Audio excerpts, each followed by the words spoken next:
Good evening from the Medicine Curling Rink. It's Wes Hammond and Randy Brooker bringing you the game between Shannon Kleibrink from Airdrie and the Cathy Borst rink of Edmonton. Curling with Shannon Kleibrink, playing third, Sandra Jenkins. Playing second, Sully Shigehiro and Joanne Wright playing lead.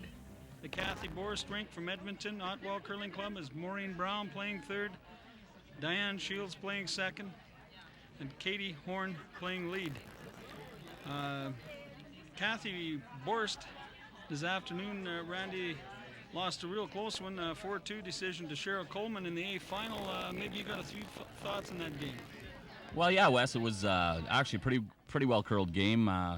Early they kept it real clean, not a whole bunch of rocks in play, and I think that's a tendency you're kind of seeing with this timing rule. The teams want to get out and play the first few ends quick so they're not rushed at the end if they get in a situation where they need some time. But fairly wide open, and actually Cheryl Coleman made a couple of real dandies that probably turned the game around, a draw in 7 against 3 where she had to go out a little bit wide and come in around the outside and draw full 8 foot to cut her opposition down to 1, and actually she got to the 4 foot and made a heck of a shot and got one herself. So a big turning point there, and then a great tap she made in 9 for 2, a real good shot there. So a couple of shots turned the game around. Borst team played well. Just wonder how they're going to respond tonight coming into this game after a loss this afternoon that can be hard on the team. That's right, Randy, but you always got to bounce back. You can't think it's over because they got a couple of lives left. They can still win this B final and get some very close to the A final or the chance to play in the last one. So well, that's for sure. The A and B qualifiers definitely have the advantage as they get the extra life in the playoffs. So yeah, this is a big game for them tonight, and I think they know that. And talking to the skip Cathy this afternoon after the game, she was up. They played well, and she knows if they play like that tonight, they got a great chance of winning the B. Well, here we play. See. Shannon Kleibrink lead, Joanne Wright throwing one up in the center line in the top of the 12. It kind of looks like they're going to play it a little simple. Like you say, Randy, try to run through the first few ends a little bit quick, save some time for the latter part of the game. Well, I think it's that, and also as in any curling game, you want to catch onto the ice, even though with being able to throw some practice rocks, Medicine ice, we both know has a tendency to change a little bit as the game goes on, and once it hits that point where it gets as keen as it does, that you'll see a whole bunch of rocks in play. But it's like I say, a tendency that we've seen this weekend. Play it simple early and see what happens, kind of thing. Yeah, that's right, Randy. It seems like about the 4th, 5th end, we've had rocks that went reasonably straight in the spot start to curl 5, 6, 8 inches. So yeah, he seems to change after the pebble wears down, flattens down a little bit. And all the girls have caught on real quick this weekend. I've talked to most of the teams after games, and you could tell when the weekend started, they were all a little bit, confused about what was going on. As not all ice will do what Medicine Hats does, but they're catching on quick now, and we're going to see some great curling for the rest of the weekend. There's no doubt about that. Oh, it's great. So a little bit of lowdown on what's been happening around the rink. You got the intern hit and roll to the left hand or right hand side of the sheet, I guess. I'm looking backwards into the monitor here. I can't remember where I'm at. Now throwing for the Shannon Kleibrink rink is the second, Sully Shigehiro. Well, I'll tell you what, and this is a classic example of what we're talking about. This is a great hit and roll that Borst's team has made because it forced them way to the outside early, and you'll see the weight here is really dying because of the frost and it's starting to over-curl. They held it there real nice, and she's going to get a roll over to the middle, but it's touchy out on those edges, and you got to be careful out there. You got to keep your weight up early. Yeah, great job of sweeping by the front end for the Kleibrink rink. Now throwing Diane Shields, second for the Cathy Borst. She's going to throw an out-turn hit. Looks like she's got a little more weight, Randy. Yeah, they're keeping it firm, like we said, they're keeping it firm on the outsides. They know from a couple of games they played that it's going to be a little stickier out there. So, nice little roll over towards the center, just in behind the button. I think she's going to end up, and they continue to play her wide open, making everything early, staying around, which is of course important. You want to give your opposition a chance if they choose to throw up a short corner guard or something. Keep the play in the house and bang away. Randy, I was talking to you a little earlier, and they said that the ice is timing about 14 and a half seconds. Maybe you can fill the people in. I guess that's from hog to hog, and normally it's about 13 to 13.2. Yeah, I was, of course, watching the game this afternoon. I wasn't timing any myself, but I talked to Cheryl Coleman's rink after the game, and you could tell it was very keen from up here watching, but they said they were timing about 14 and a half, and I don't know, over the years from curling here, and I don't know if you agree with me, I'm sure you've noticed it too, when we get a little chinook coming through the hat, it seems it just gets a little quicker, and it's always seemed to do that. I mean, you play in the spring when it's warm, and it is light and quick, and with the movement starting to increase a little bit as the weekend goes on, it's still fairly straight, but it's starting to curl a little bit more. Rick Horchek, our ice maker's doing a heck of a job out there to accommodate the curlers and the good ice, and it's starting to work pretty good. Yeah, Rick seems to be working very hard, and of course, there's nothing more frustrating to a curler than go out and play on ice that's maybe got a straight turn that you can't get anything around. It just kind of limits the play and your ability to make shots. So just see one that maybe curl a little more than what Shannon thought. Here's the opportunity now for Cathy Borst to throw up a corner guard. Looks like she's elected to go in the house, Randy. I guess she's gonna play her everything in. And yeah, she'll play it in the rings here, I guess, and obviously by doing that, she's hoping to blank the end, because you're not going to play in the house with the hammer unless your intentions are to blank the end. So they're trying to keep it clean, like we said, and catch on to where the rocks curl and where it's straight, and then they'll go after them, in the second end maybe, or the third, or whatever. Yeah, kind of play a little bit patient, I guess you could say. Looks like she might come up a little bit short. Not a bad shot.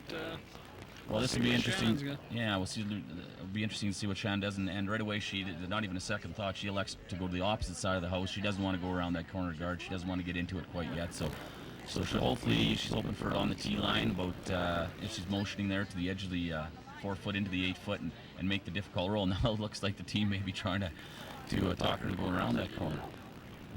Well, they're saying, we've got an opportunity maybe here to force her to take one, or maybe make her make a draw in the first end. Sometimes a little tough. You can maybe hit a spot that's a little quicker than you think, or something a little bit heavier, and get out of the track. And so maybe a draw shot isn't that easy in the first couple ends. I think the only danger this early is if you happen to go down there, you're not quite sure of the ice and exactly sure of the weight, and you slide behind the tee line or leave it open and leave a fairly simple hit and roll for your opposition. You're almost gambling by going around that early, I think, Wes. I don't know. They have elected to go to the other side of the house, but I mean, there's always two schools of thought to any shot. So that's right. If she felt confident in what it was going to do there, probably the shot would be to go around. Looks like she's got great weight. She's coming down to the top of the 4 foot there. Great shot. Yeah, good weight. Back 4 foot makes the hit and roll for Cathy Borst's team a little bit tougher, taking it a little wider. That's right. If she does get the hit and roll here, Randy, they'll have the option of just drawing down on top of them too. So.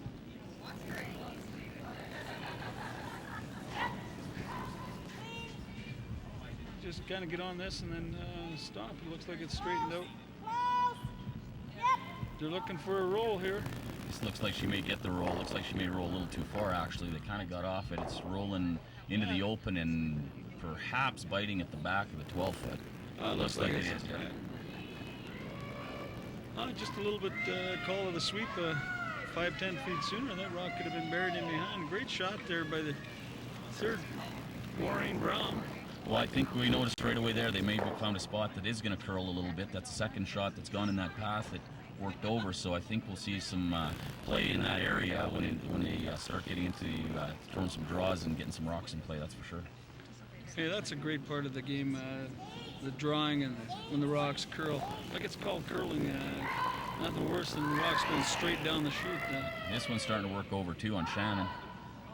Looks like she's going to have a great looking shot here. She's going to get a little flop. Flop a little too far. Still a very good shot. Great shot. Shannon, of course, was actually on the team that won the Alberta Mixed Championship this year, playing with Mike Selly. Her husband, Richard Kleibrink, was also on the team, and actually the way the dates conflicted this year, turned down going to the Canadian Mixed Championships in order to stay with her team and play in the Southern Ladies Championships, which was a step to get here. So she's kind of had the eye of the tiger to get here, and she's certainly in position to increase her chances of representing Alberta with a win tonight. Well, I've seen Shannon play, and I've played against her a few times in the mixed, and she's a great shot maker. She can throw all kinds of different shots. She can throw hack weight, draw weight, good up hit weight. She's got a whole menagerie of shots in a bag, so she's a real good player. Seems to read the ice well too. This one's moving a little bit on Cathy Borst. It's warping over. They're going to finish it here, and she may have the roll. Oh, that's a great shot. Great shot.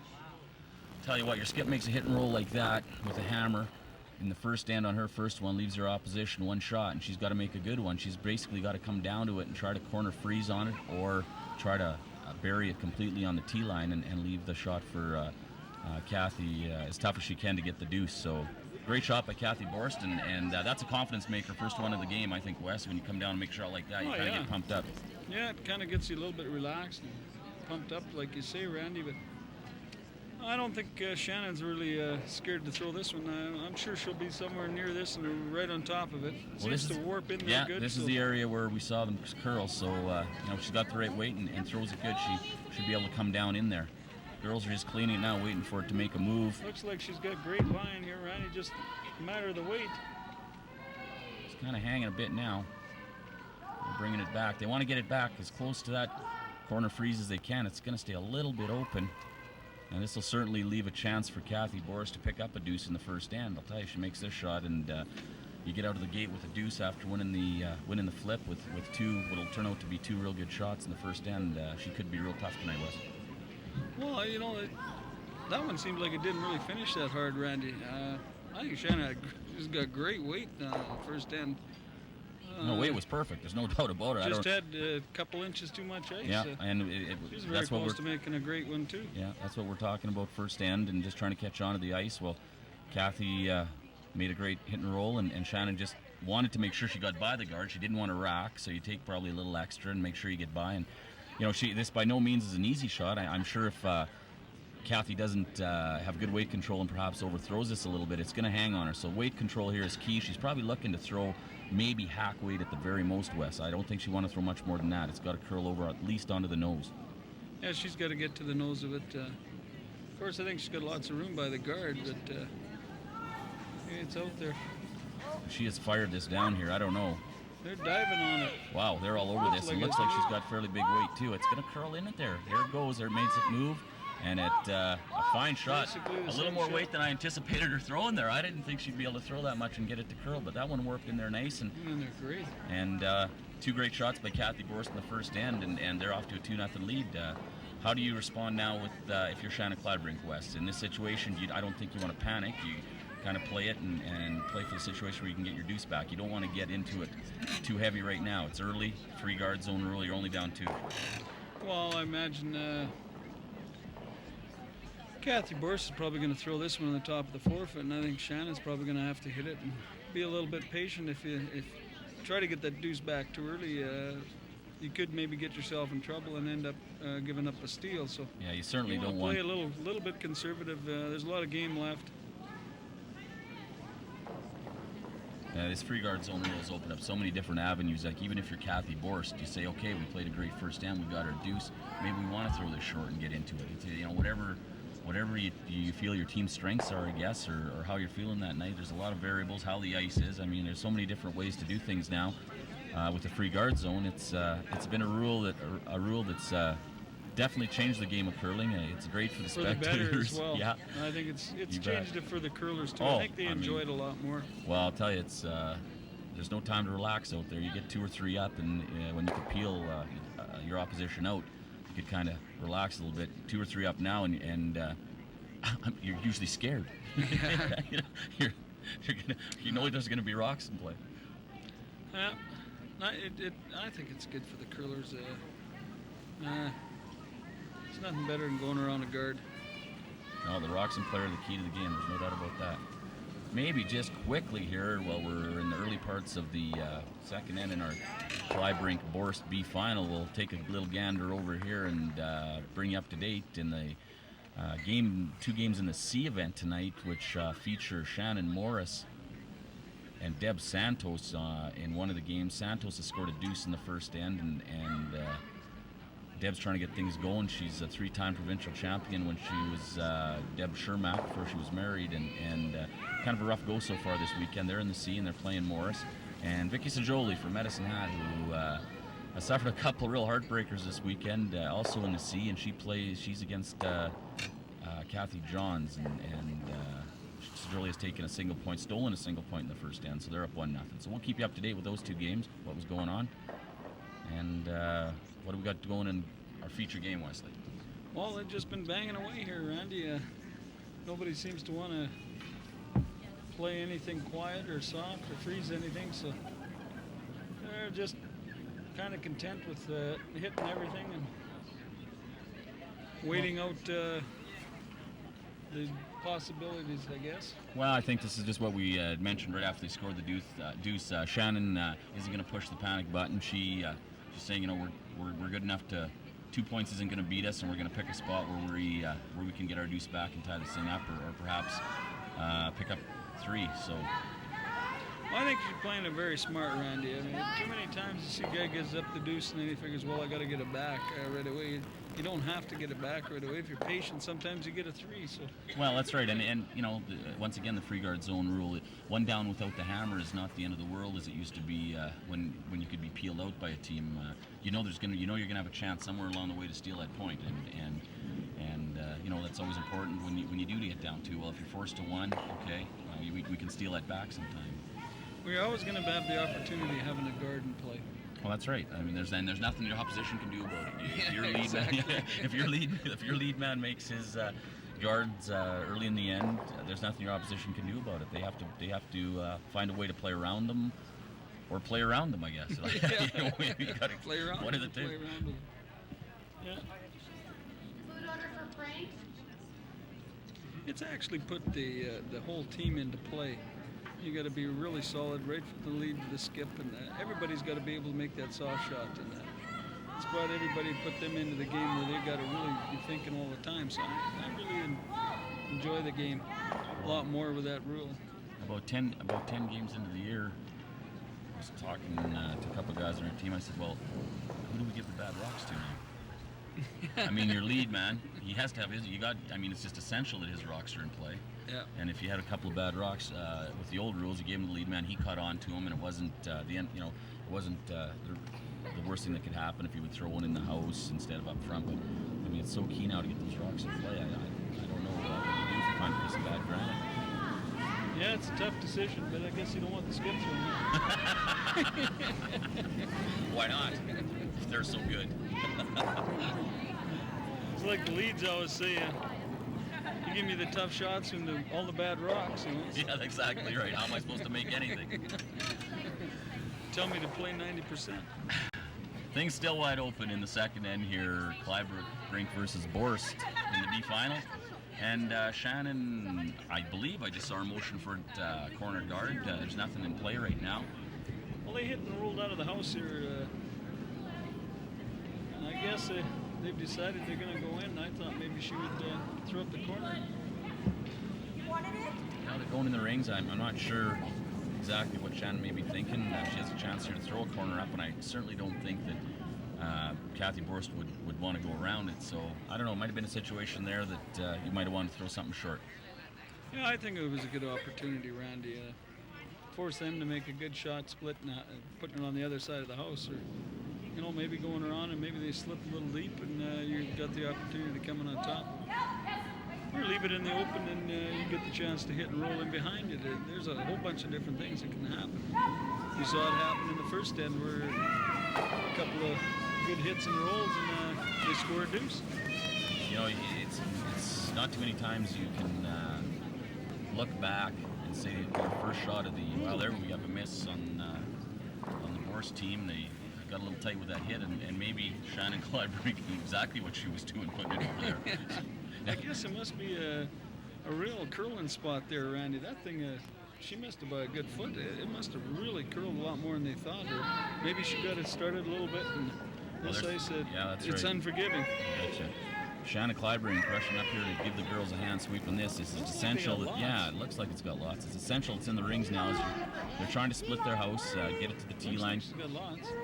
And now they'll try to trade shots and get their deuce back. If things go according to Hoyle, I guess, Borst will hit, Kleibrink will hit, Borst will hit, and barring a double or something, they should get their deuce back. So.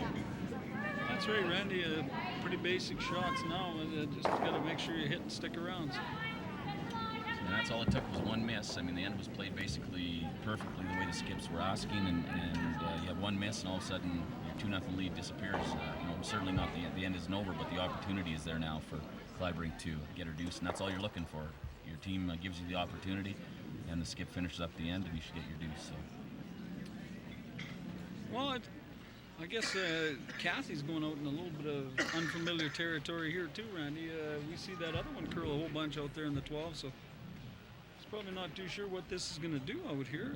Well, I think that the only reason she's actually playing on this one, Wes, is because it is the rock that's higher in the house, and she's trying to get a little roll towards the inside and perhaps set herself up a double for her last one. But like I say, she's out there somewhere that nobody's been, so it looks pretty good coming down here. The girls are just cleaning it. Looks like she's going to roll a little ways to the inside. And that's a good shot. That's a real good shot. Now she has the opportunity if Shannon comes down and happens to hit that on the nose, she can roll in front of the other red one or a thin double. She's given herself the opportunity to get out of the end anyway. Yeah, lots of chances here for maybe make that double.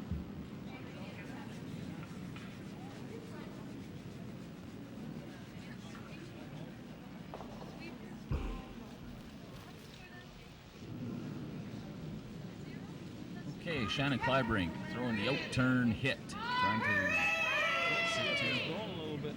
Girls are all over it. Seems really finishing. She's going to get a little inside roll, and now there you go. And now Cathy Borst actually has a great opportunity here to make the double. I think Shannon maybe a little tight on that one, or maybe iced herself a little tight, Randy. They dove all over it right out of her hand, kind of, so maybe she just got that started a little bit too. Yeah, the weight looked pretty good, so I think that's the weight she wanted. But, she's still hitting stage. She still forced her opposition to make a good shot, and that's certainly what the idea is. That's right.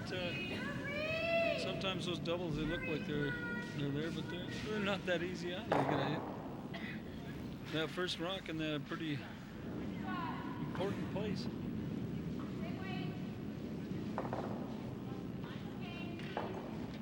Cathy Borst cleaning her stone up, getting ready to deliver their final stone here in the second end of play, leading 2-0.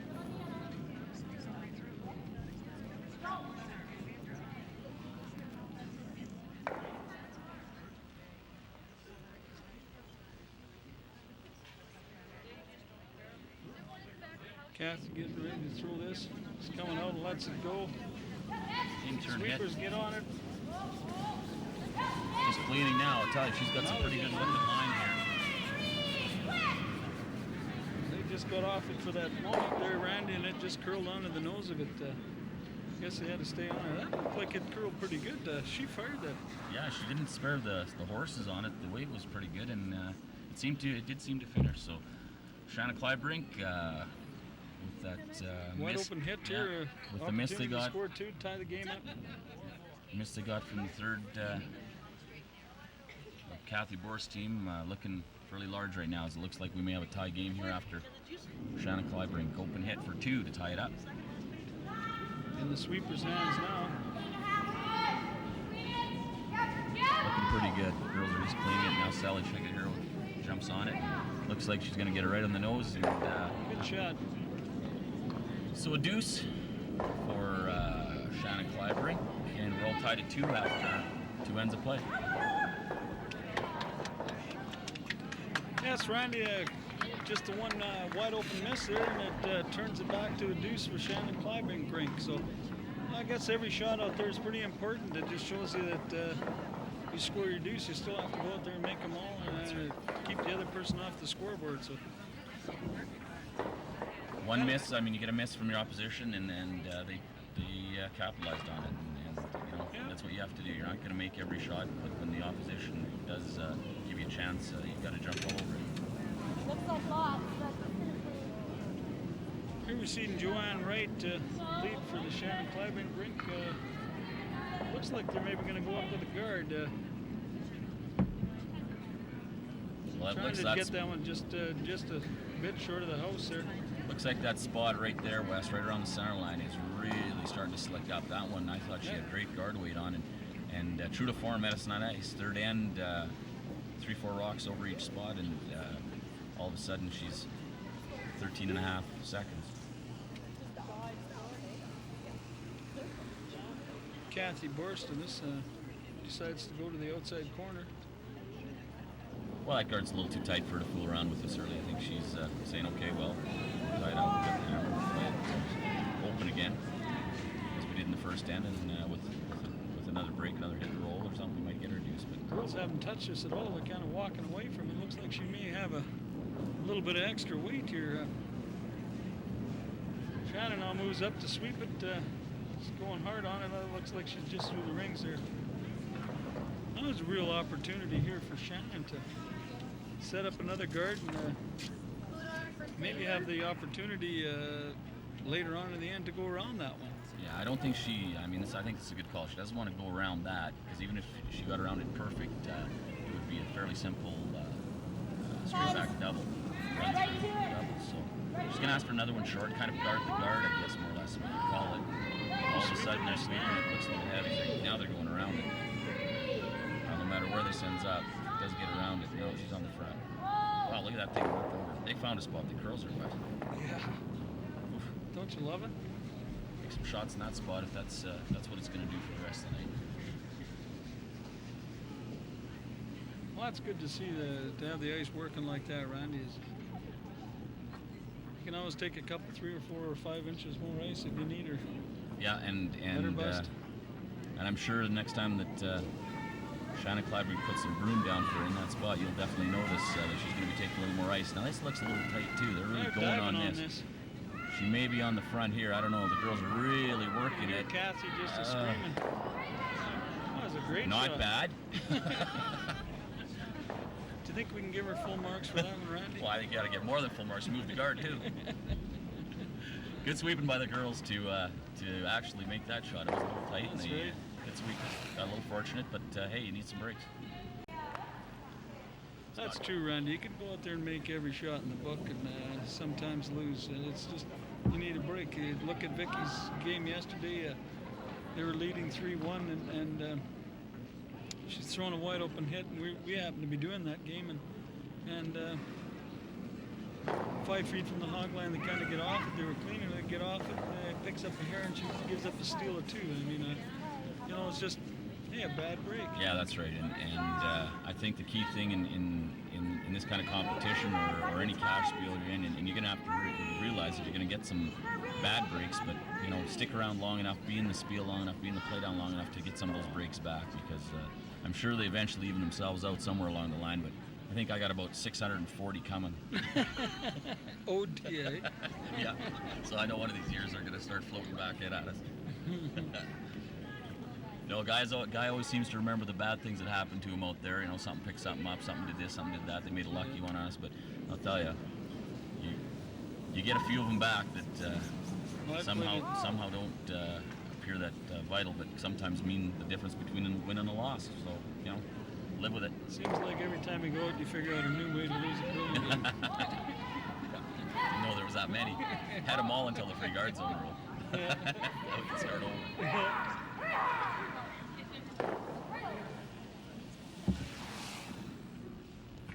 We were talking this afternoon, Wes, and in the ninth end there, when Cheryl Coleman, as we talked, made the great shot for 2, she had a definite option to take 1, just draw to it. Could have come down. It was behind the tee line. And, at that point, what do you do? Like, what situation do you want to be in? You get 1, you're up 1 without the last rock playing the 10th end with the free guard zone rule. You're going to have rocks in play. Do you take the shot at getting your deuce, which Coleman did successfully? And basically she said after, if I don't make the deuce, they're going to get 1. They're going to steal 1 because I'm throwing weight at this thing, and if I hit it wrong, I'll roll out, they'll steal 1, and I don't mind being 1 down with the last rock. Almost to the point where she was saying she'd rather be one down with last rock than one up without it. You know, with Yeah, the new exactly. rules, so. Because with the new rule, you're always going to have a guard and be able to hide one someplace. So. Absolutely. And the other thing is, even if you do get in trouble with last rock, you still got a chance to play the extra. Yeah. With the free guard zone where you're going to have rocks to play against. So, Yeah, you know, you're going to be able to throw up that center line guard. like I said, like you just mentioned, figuring out new ways to lose curling games. Think about it some more. Figure out another way. Yeah. Oh, good shot here by the second for the Cathy Borst team, Diana Shields. You bet. That deuce. Familiar name around curling, that Shields. Deanne Shields, I believe. Was. Deanne? Yeah, I think so. I got Diane. Maybe you want to sit closer to the monitor.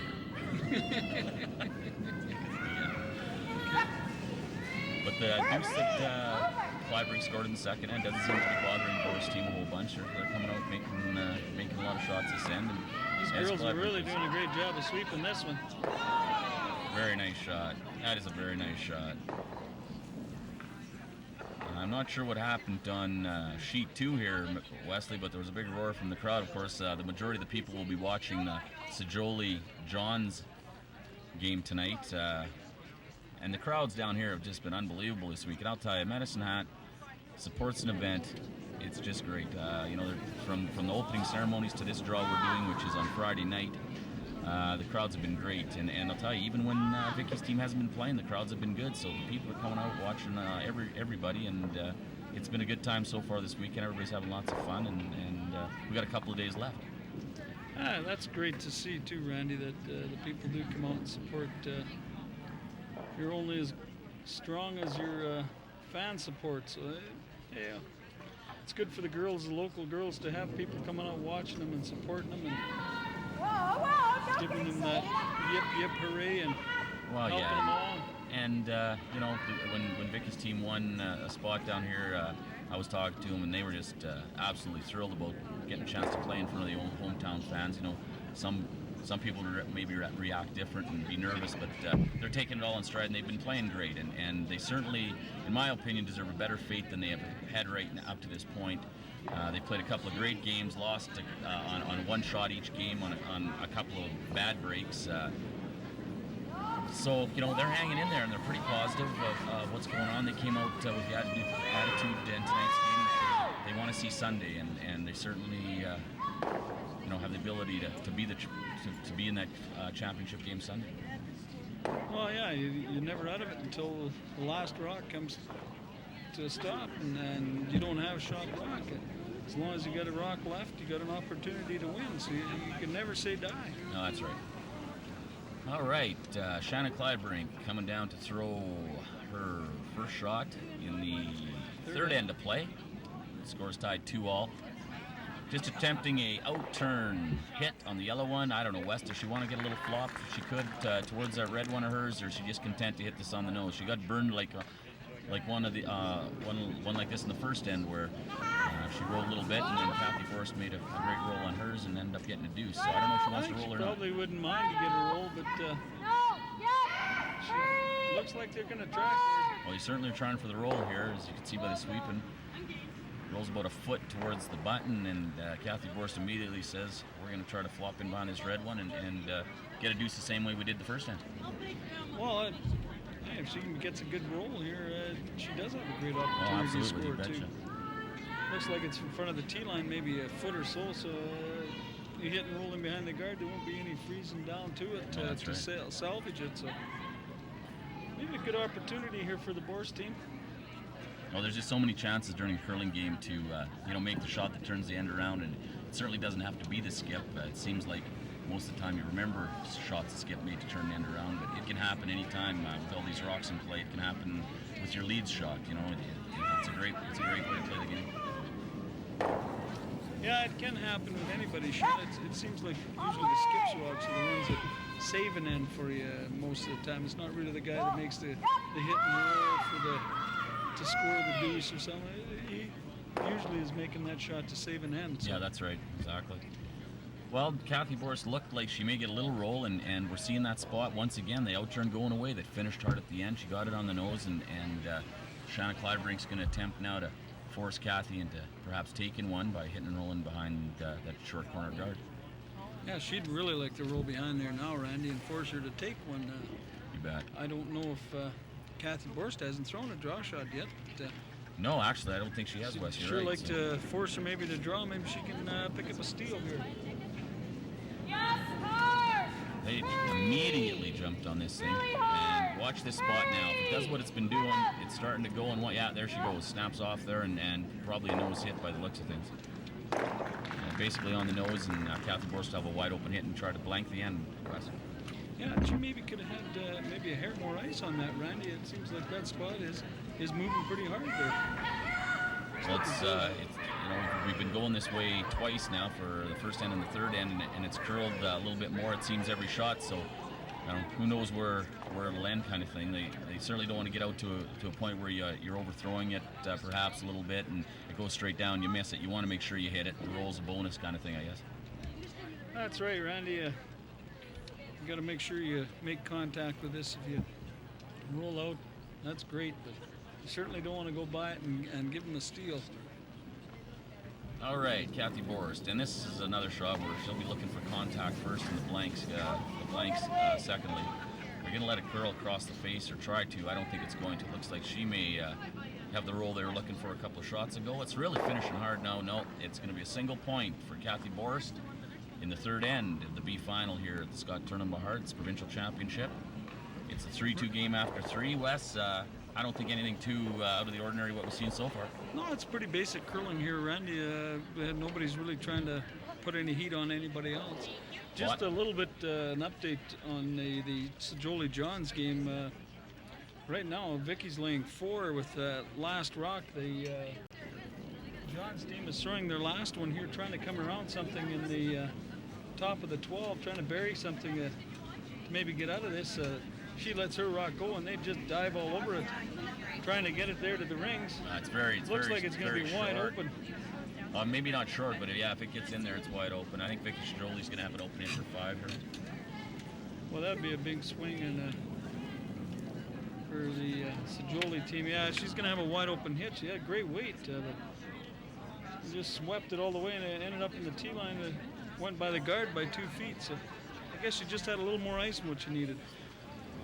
Well, the way the rocks are sitting, Wes, it's tough to describe to the viewers, but she didn't have a real big option where to go. I think that might have been her only shot. So here we have Shannon Kleibrink.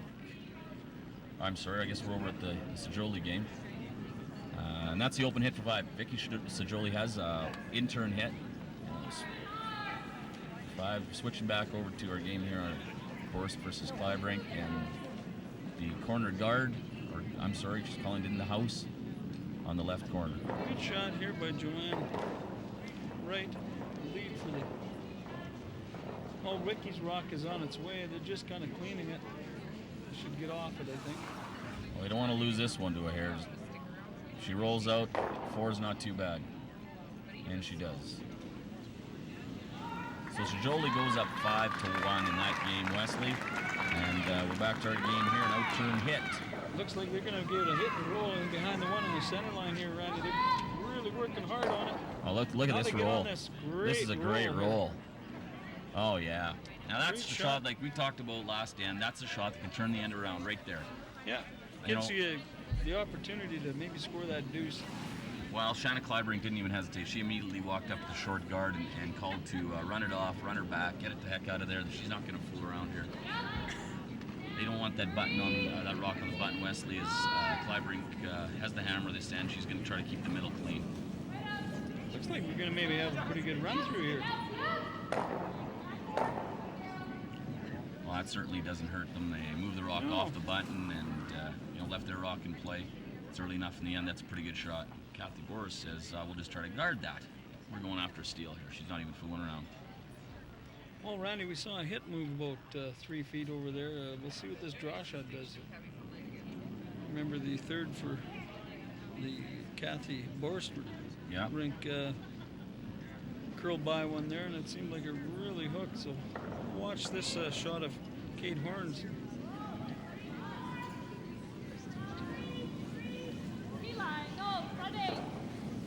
Hanging out there a little bit on her. trying to just clean it and let it work across. It's finishing a little bit now.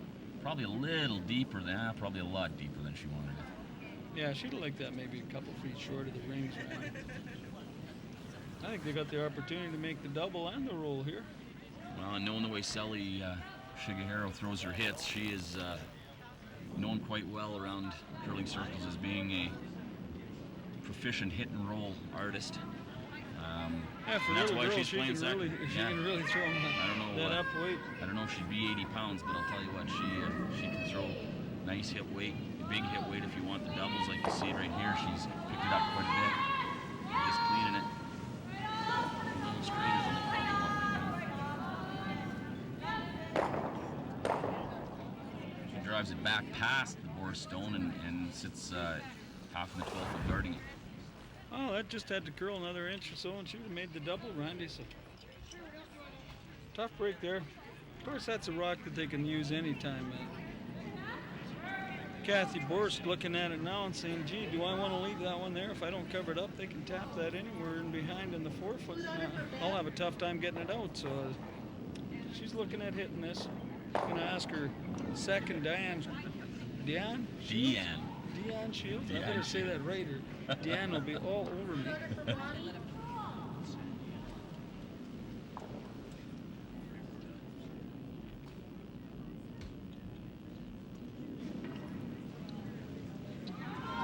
Watch these girls throwing, Ronnie. They all seem to have very solid deliveries.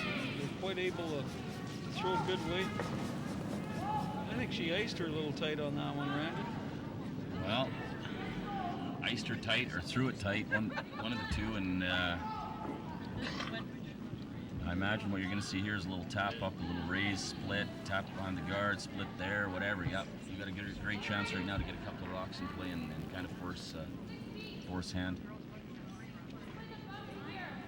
This is a good call when you have the hammer, because it's not real essential that you get shot rock out of this shot. As long as you end up with a couple of your rocks in the rings, it forces your opposition to play on Open one up of them, the yellow one, and yeah. the yellow one will be open. And she does have the opportunity, but stays there and hit it straight back onto the yellow.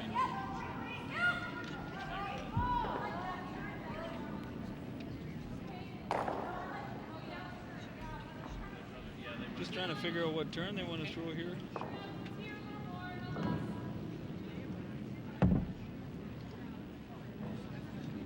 Just had our stats lady run us some stats for after 3 ends of play, and Sally Shigehiro, very solid 91% after 3 ends of play, so she'll certainly try to continue that through the game. And I don't know, percentages sometimes don't tell the whole story, but I'll tell you 91% tells you she's making a lot of shots. Looks like she's got a great looking shot. Great shot here by Sally. Her percentages just went up. That was a great shot. Is that any good? Man, I'll tell you what, leave your rock that short guarding, make the raise, and your other one's on the center line. This is starting to look like Kleibrink's going to have a good chance to score an extra point here.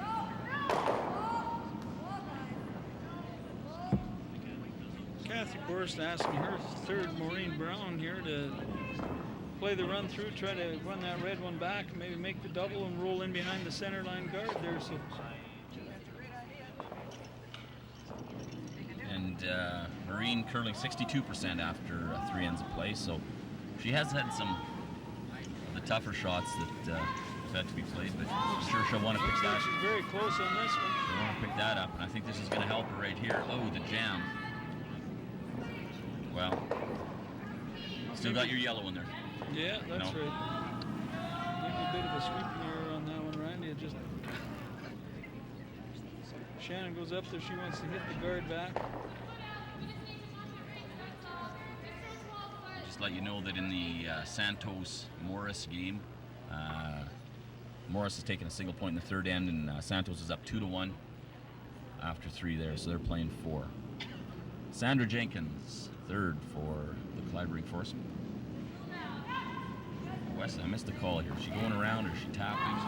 She's tapping that red one. It's a little tight. If it snaps off the center line, like you see some of these go, I don't know if she's going to have a real good chance of that. There she's going.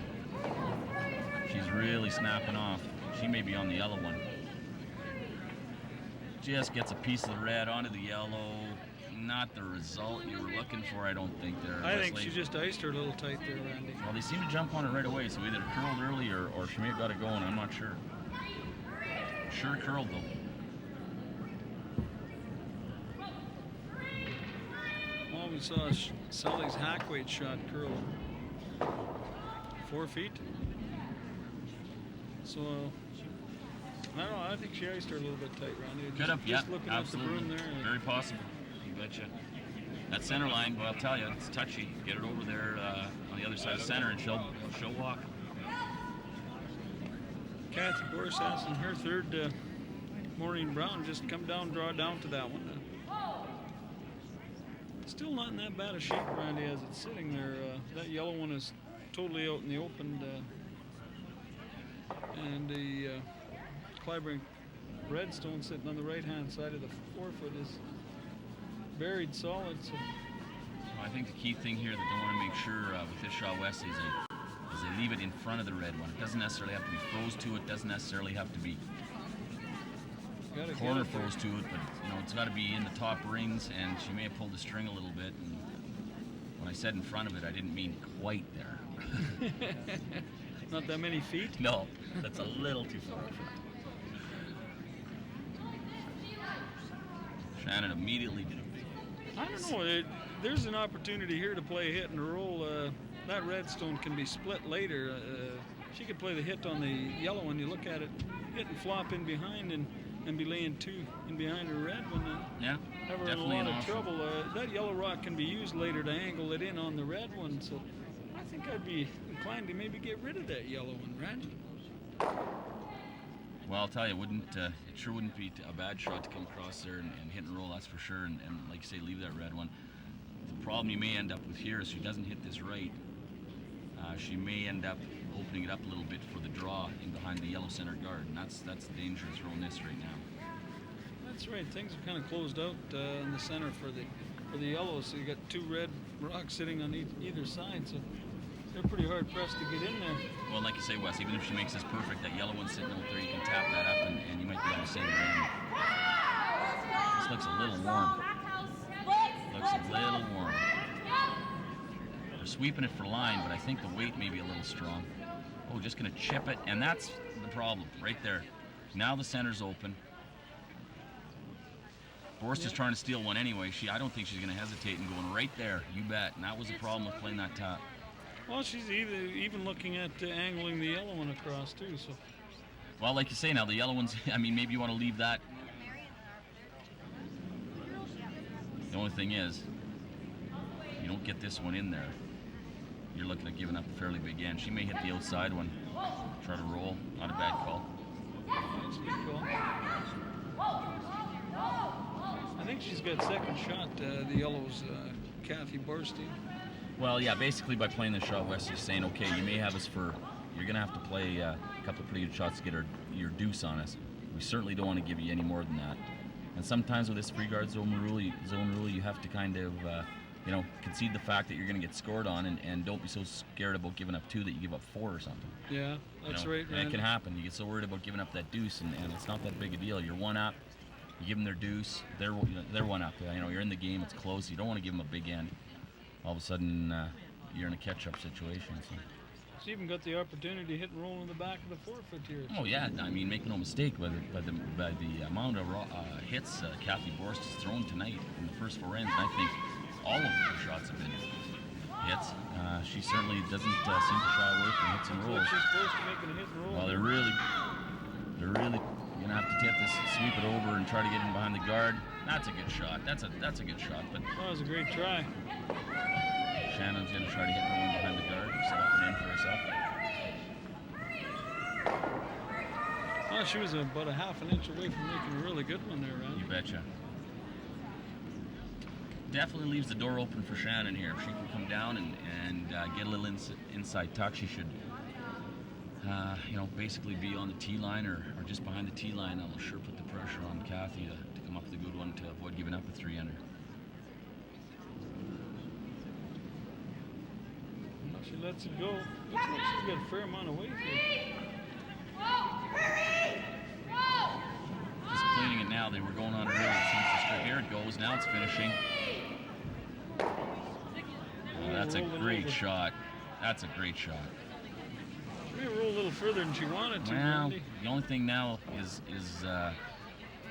maybe tap that yellow one back, Wesley, and once again you'd say, okay, well, we won't get shot, but if we tap it in towards the 4-foot, maybe all they'll get is 2. I don't know. What do you think? Do you think you want to draw around that outside one or the center one with the out turn in that situation, or what do you think the shot is?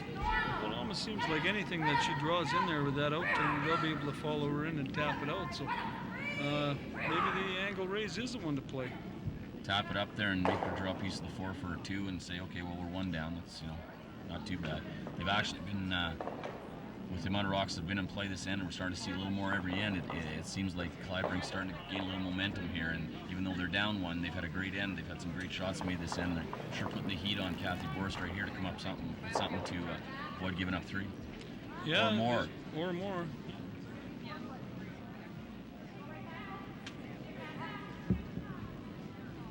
Well, I certainly know what that intern's going to do there, Randy. They've played that shot, played in that area there quite a bit, so they know what's going to happen there. So.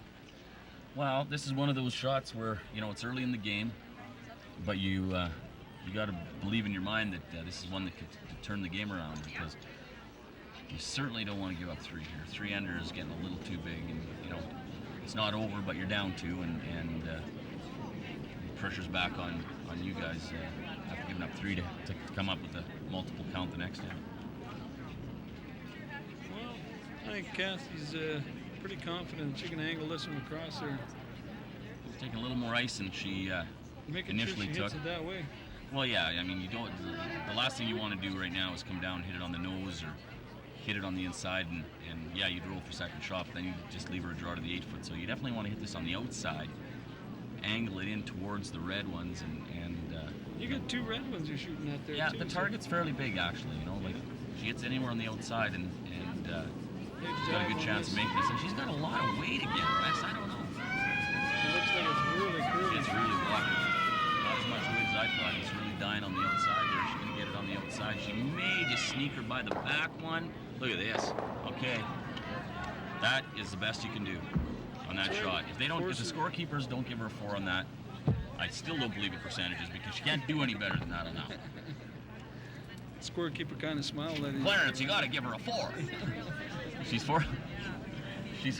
forcing her to draw the 4-foot for 2. I mean, that could have been a 3-ender, a 4-ender if she doesn't hit it right. And actually, Shannon's standing out at the hog line right now, looking at playing something other than the draw for 2. She may try to run something back in there and get a whole bunch, Wes. She likes to hit. She is definitely looking at it, I'll tell you that. If she can run that yellow one straight back, clipping the outside of the yellow one that Cathy just tapped up, she would probably only 3 though, eh? Would she get a biter out of her shooter at the top there? I don't know. We need a telestrator.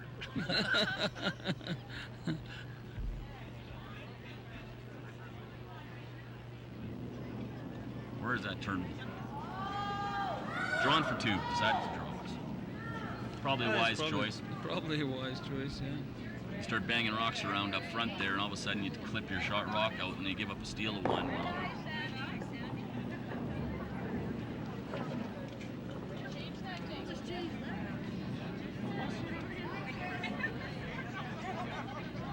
looks like she's got a lot of weight here, Randy.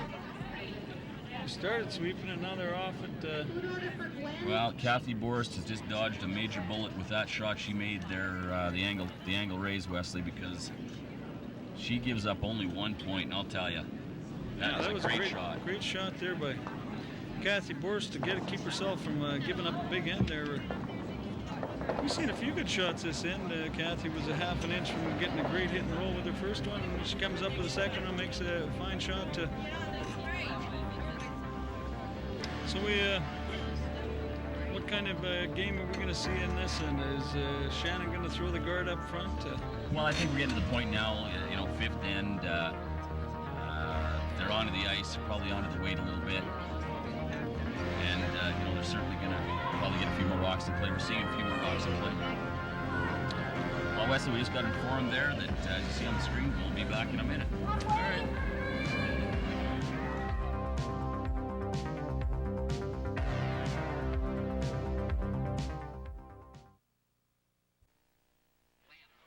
Well, here we are back at the Medicine Curling Club. A little bit of a twist here, Randy. Shannon decides to throw her guard halfway to the house and off the center line a little bit. Right away, Cathy Borst goes around, and there you just saw a great shot by the lead for the Borst team, Kate Horner. She just went down there and picked that red one out of there and rolled in behind. So I think we're going to have a couple rocks in play this end. It looks like it's getting to be a little exciting right already. What's the problem with the names tonight, Wes? Kate Horn. That's what I got written here. He said Kate Horner. Oh, is it Doesn't Horner? matter. I just laugh. man. He's struggling with the names. Oh, Sally. Sorry, Kate. Sally Shigehiro racks on the guard, and I'll tell you, this Borst foursome, she picked her spot. We knew that was going to happen. The rocks were going to end up in play. We may end up with darn near every piece of rock, granite in play this end. Wesley, like you said, they went right after him. Surprised? Not surprised? What do you think? Oh, I'm not really surprised. I think Cathy just saw Shannon throw a draw shot through the house, and she's saying, well, the only way we're going to get after her is by forcing her to draw, because she can hit a rock just about any place she wants to, Randy. That's why it kind of surprised me that she did play the draw. When she looked at that hit, I was thinking that she was going to play, and she'd probably make that. So, maybe Cathy thinks that the way she's going to beat her is by forcing her to draw.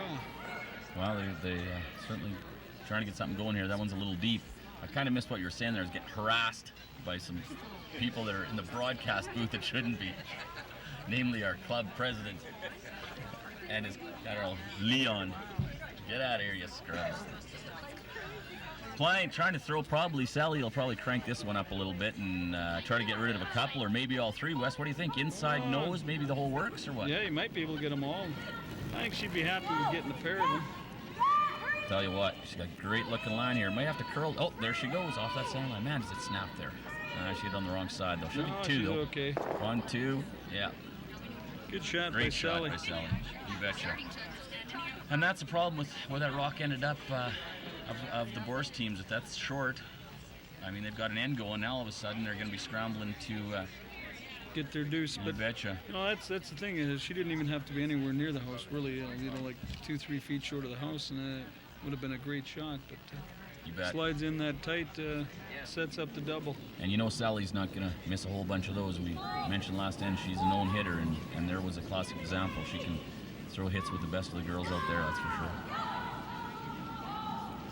This one is like going to run the red one back onto their own. Looks like a jam. No, she got rid of it. She got a little inside roll there. I'll tell you, that's a great shot. That is a great shot.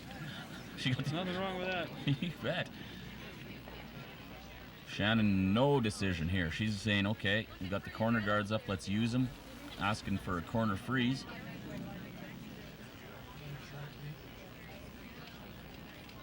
Sandra Jenkins, out turn.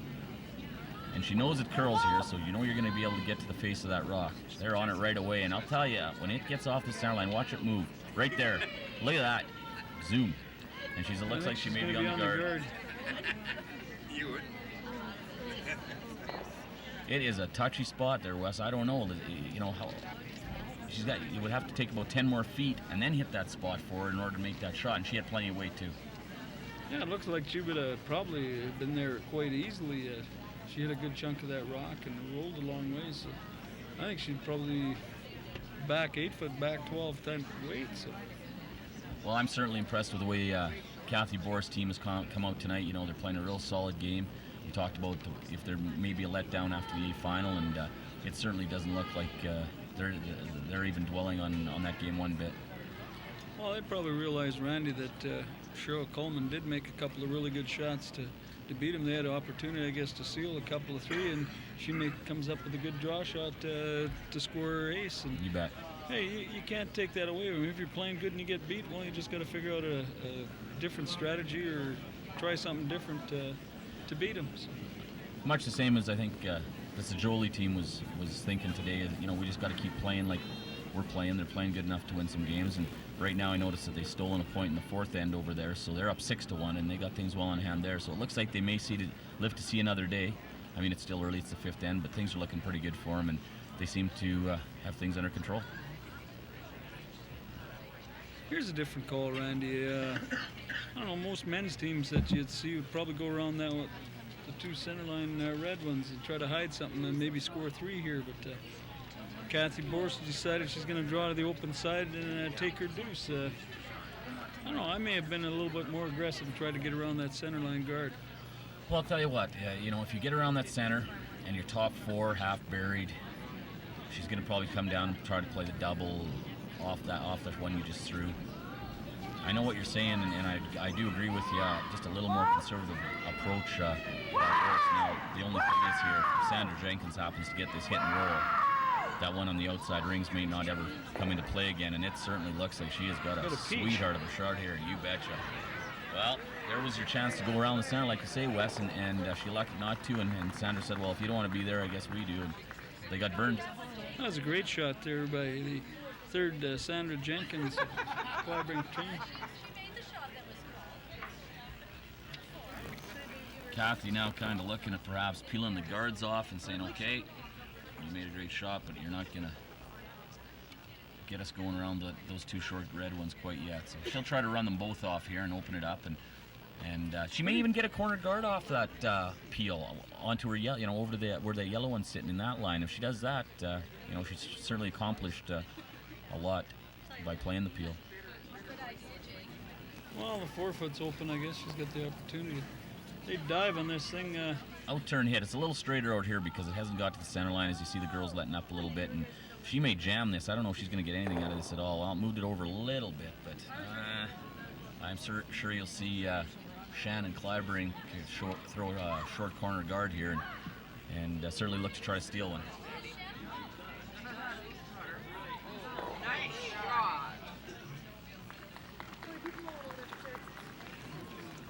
I didn't see what the call is there. Now we see the centerline guard. Yeah. Probably try to get it fairly tight to the house. I think so. I mean, you want to cover the button, but you want it, like you say, short enough that you cut off a lot of the drawing area for your opposition.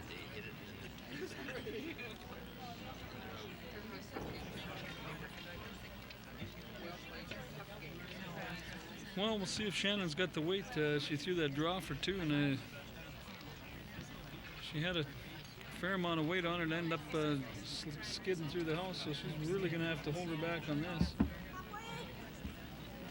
Girls get on her right away out of her hand. Line looks pretty good. I don't know how tight it'll be, but it looks pretty decent. Doesn't have a bunch of weight. No, it's really dying now, and it's starting to curl a little bit too, and that's probably a lot longer of a guard than she actually wanted. Do you go in now, or do you peel that guard, Wes? Well, I think you maybe got to peel the guard. Let's see what Shannon does. Yeah, it certainly looked like that is one option they're definitely looking at, and yeah, she's going to peel it. So I guess by doing this, I mean, she's saying, okay, I'm going to peel this off. You replace it, I'll draw for 1. If you don't replace the perfect guard, I got a shot at 2. Yeah, that's probably the best way to play it. Or she could even run it through, Randy. Maybe make the double in this. So I think she has to play this red one off anyway.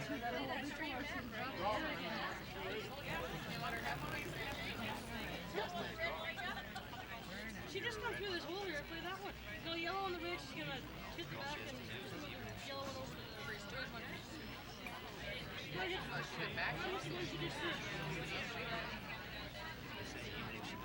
Doesn't seem to have a lot of ice. Well, we did see a couple go fairly straight in this spot until they get over towards the center line a little bit.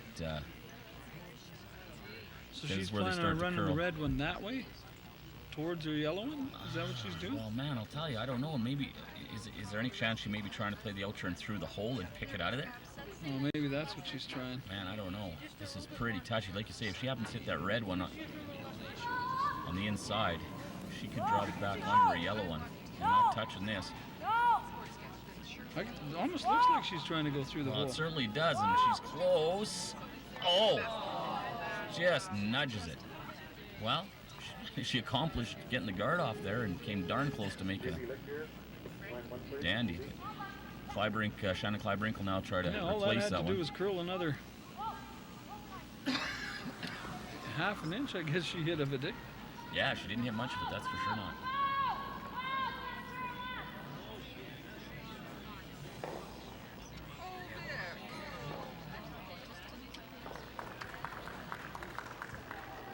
Once again, I imagine Shannon will try to get this fairly close to the house. You don't want to leave him a lawn guard up. But the most important thing, of course, is line, just to plug that hole. Looks like she's got lots and not that great a line. I think it's Girls gonna are curl cleaning on it, her. but I'll tell you what, she is coming in. She is coming in deep. Now you got to decide if you want to bump this or what are you going to do. You don't want to leave them the straight back double, and they're going to leave them the straight back double. Kind of a break there for Borst, Wesley. Yeah, a really big break. She's got an opportunity here to score the deuce if she can negotiate the curves and Well, I'll tell you hit what, this 3/4. that's just got to be something that if Borst makes this double, that Kleibrink will be shaking her head about, because there was no reason to be in there in that one. Well, she just threw her other one down the center line there, and the girls sweep it all the way and just get it over to the hog. And so she says, well, I'm going to add a little bit. Well, it doesn't take a lot to that's add right. 10 feet to it. And she ended up adding 15, 20 feet to it.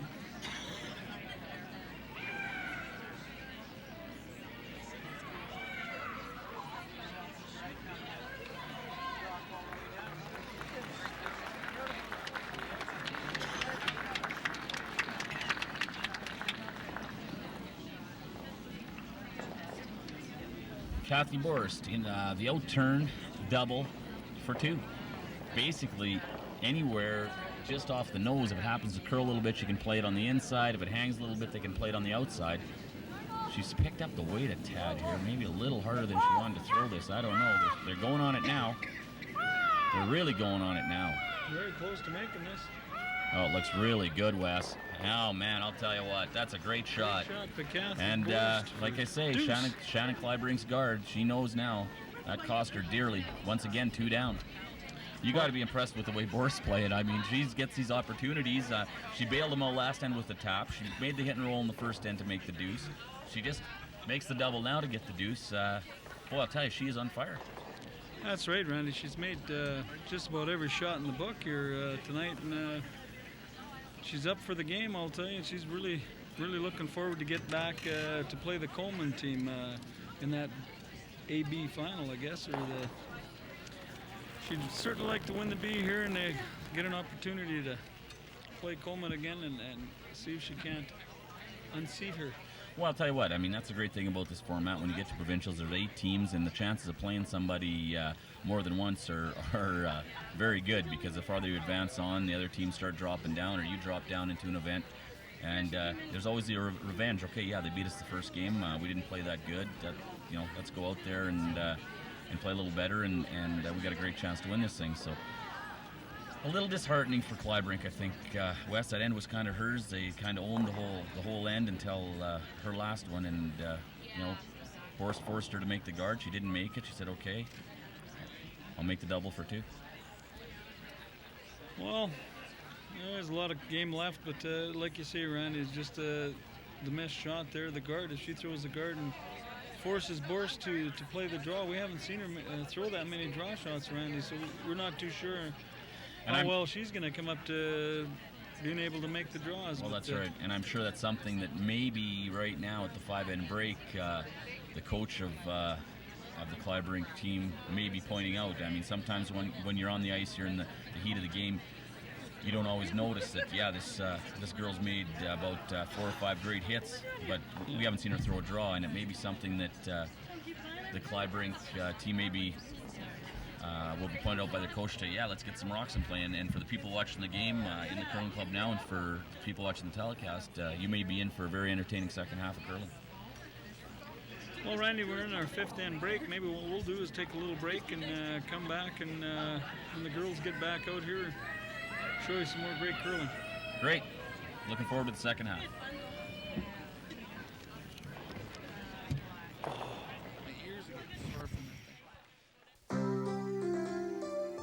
Sport is everyday life, drama and excitement.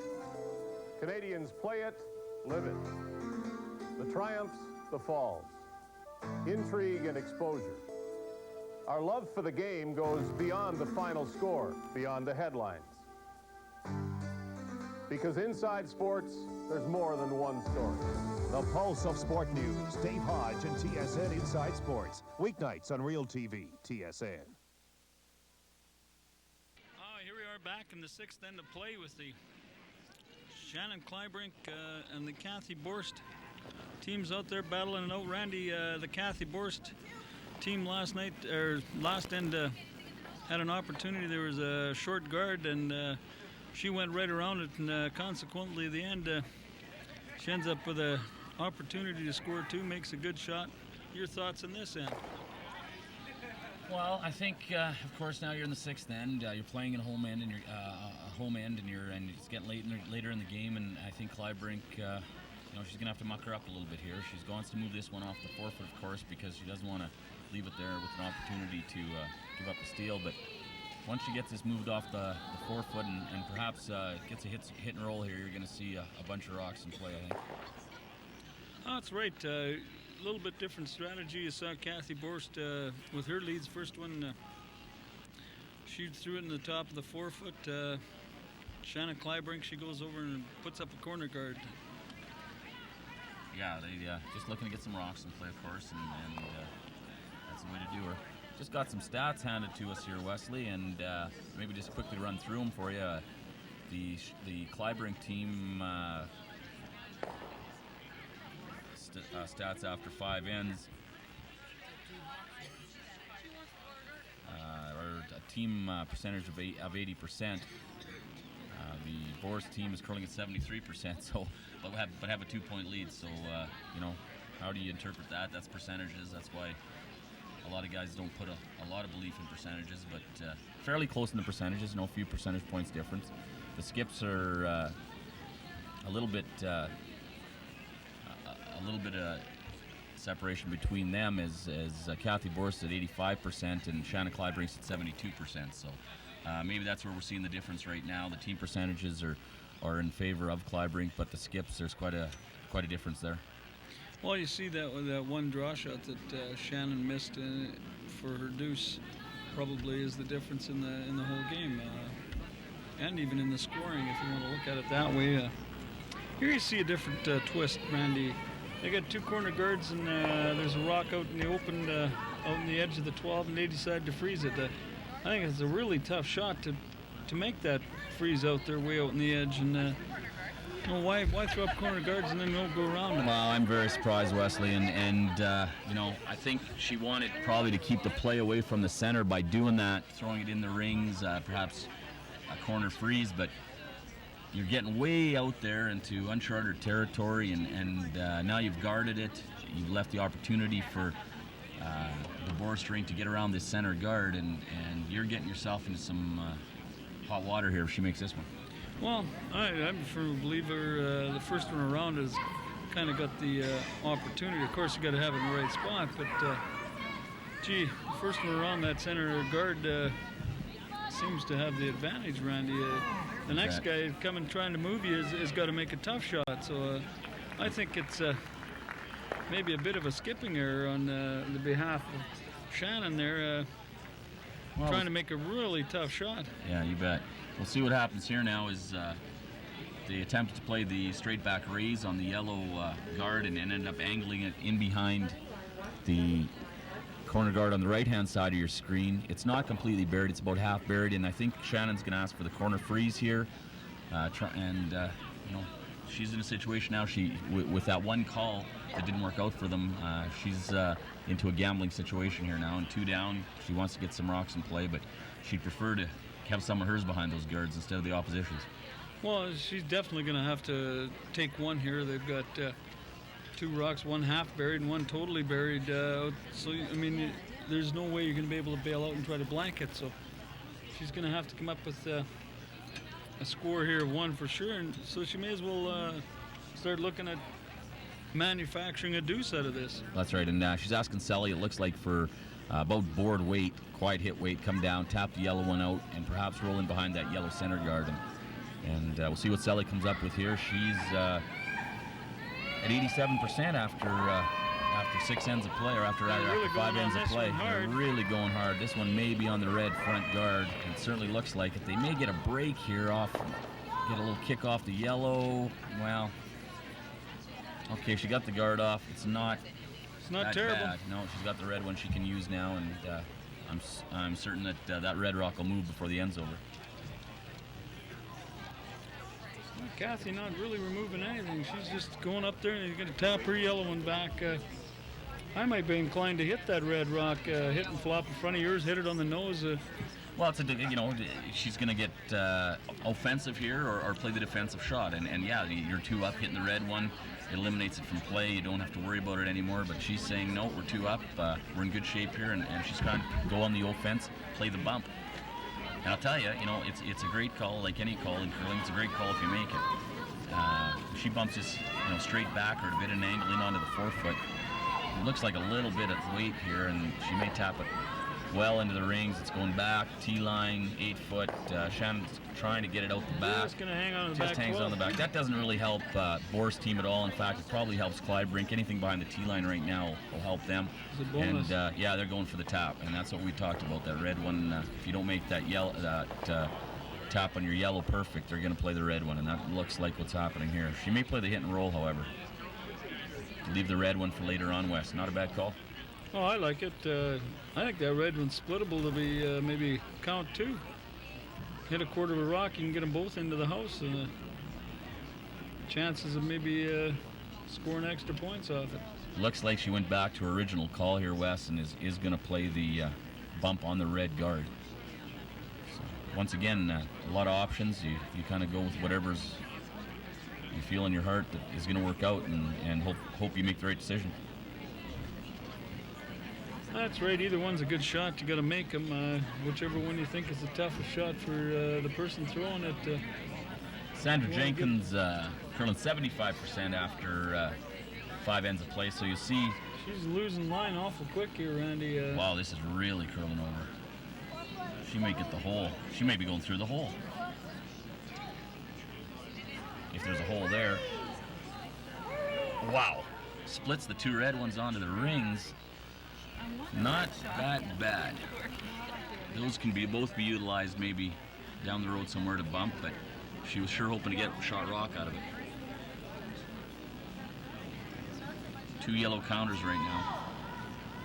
Well, Cathy just ignoring all the red ones and just keeps pouring them in there. Yeah.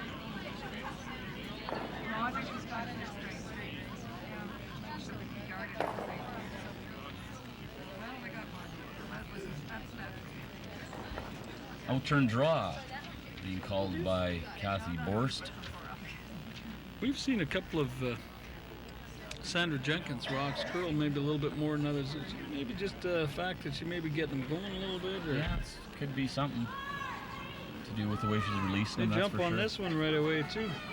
Yeah, doing a good job of holding it on that center line. As you'll see, it's not moving a whole bunch. It'll curl at the end, so they definitely want to keep the line early. It's starting to really work over now. If she's by, she's got a good-looking shot, but I don't know if she's got Just doesn't have the weight. she's got the maybe. weight to be there. No, it's going to be a little short. That's a tough break because that was a good-looking shot. She gets one buried in there. Now you've left the opportunity here again for the bump on the red one, and Shannon is going to take advantage of those 2 red ones situated where they are. She's going to move one of those up, I'm sure. Yeah, there you go.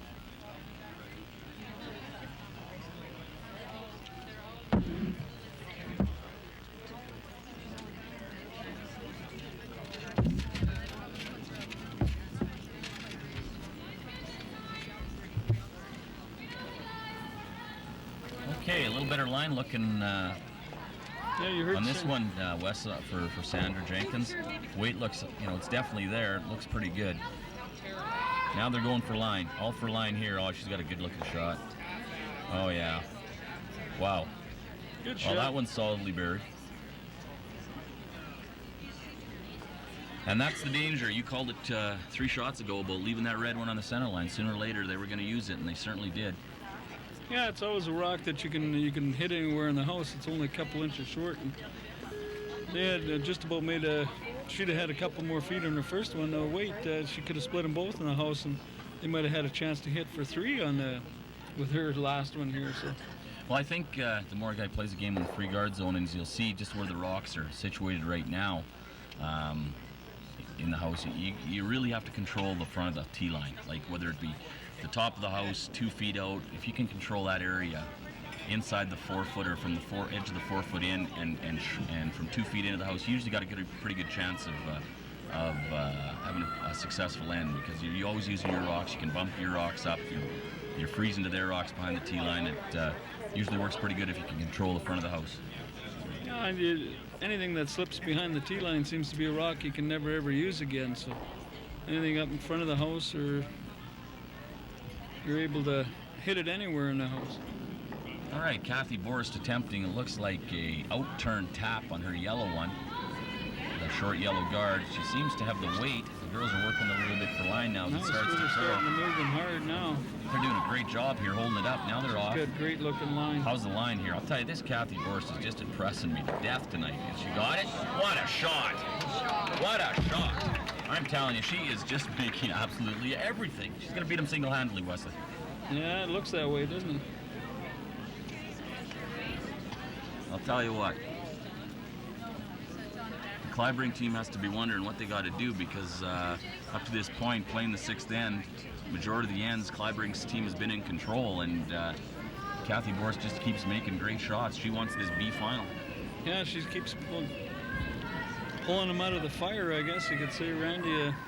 There's a couple of times she's made some great shots. Well, the key thing about this, Wes, is she tapped it far enough that she's sitting 2. And Shannon Kleibrink now trying to play an in-turn raise on her red one on the right side of the screen. And, she makes this, well, she looks like she's going to be close to making this too, Randy. Maybe getting a little tight. She may be on the yellow one. It's a little lighter than she wanted, I think. Oh, she got a little break there. She got a little break there. Big break. She got a big break there.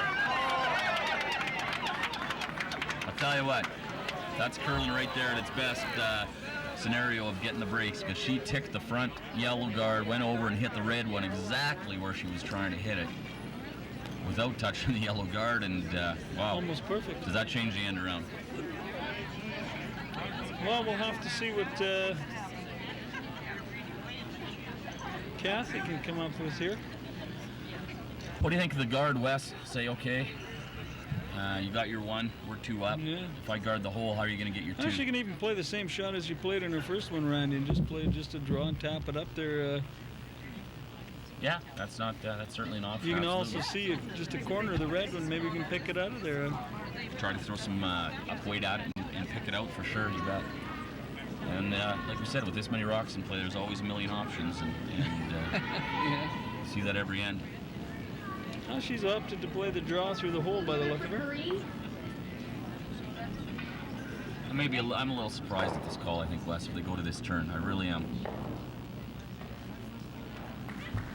I don't really understand it. Out-turn draw through the hole. I think she's playing the tap, actually, Randy. Think so? The way the ice looks. Playing the top on the yellow again? I think she's got to play the tap on the Certainly, yellow. her confidence will be there from her first one if she made a great shot on her first one. See if she can continue the magic. She's just been making everything.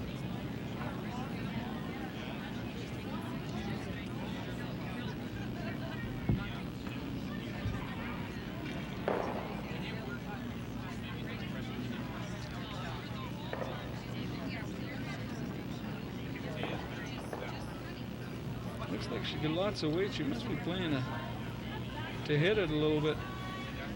It's hanging out there a little bit on her here. This it's got to do some curling. It's starting to go a little now, but I don't know. The line doesn't look as good as on her first one was. Now maybe just trying to plug off the hole by tap. Yeah. Well, if she plugs the hole off, she's gonna make it tough for a little tougher for Shannon to come down and get her deuce. But what do you do here now? You got to come down and play on the yellow west, or you come down to your red one and move it. I don't think she can get to it to move it. She plugged the hole off, and it's going to make it real tough for Shannon to get in there to get her 2. Yeah, it actually probably one of the better shots she could have made. I don't think she's got much on that intern side. She just, Shannon just was wandering around at the back of the house there looking at some line, and I think she stumbled over a rock. But that's a great thing about curling. She turned around and said, I kicked that. They said, move it back wherever you think it was. It probably is not going to come into play as far as a counter anyway, so it happens out there. You start looking at something and not realizing where you are in the house and give one a little boot. A little more serious if it was would have been the shot rock or something. She's looking at it angling that red one across the... I don't know. You start fooling around with those yellow ones over there. Around those yellow ones. I don't like that shot. I wonder if there isn't a hole with that center line, the out turn. Will it go through there? Probably wouldn't curl enough. Once again, you're fooling around. It hangs a little bit on you, or a little heavy, and you happen to move the yellow one that's in the 12th and close to the center line up. You could give up one. So she's got to be real careful here. It's just like Sandra Jenkins is motioned a couple of times for the tap back. Yeah, back 8 foot, come down to the yellow one, move it. Move it back far enough to get 2. It's definitely a Shannon touchy doesn't shot. really like. No, she doesn't like it, does she? Doesn't like it. No.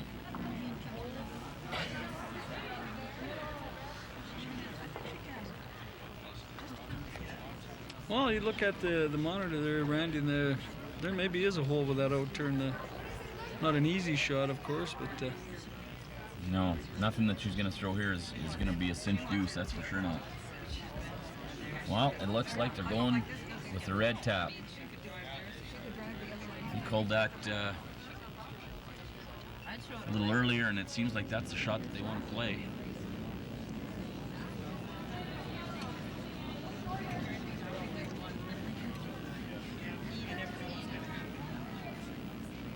Big shot here, Wes. If she could score a deuce here, it'd be a big lift. On the other hand, if she gets her 1 point, 1 up, playing 7 for Cathy Borst, I'm sure she'll be very happy with that.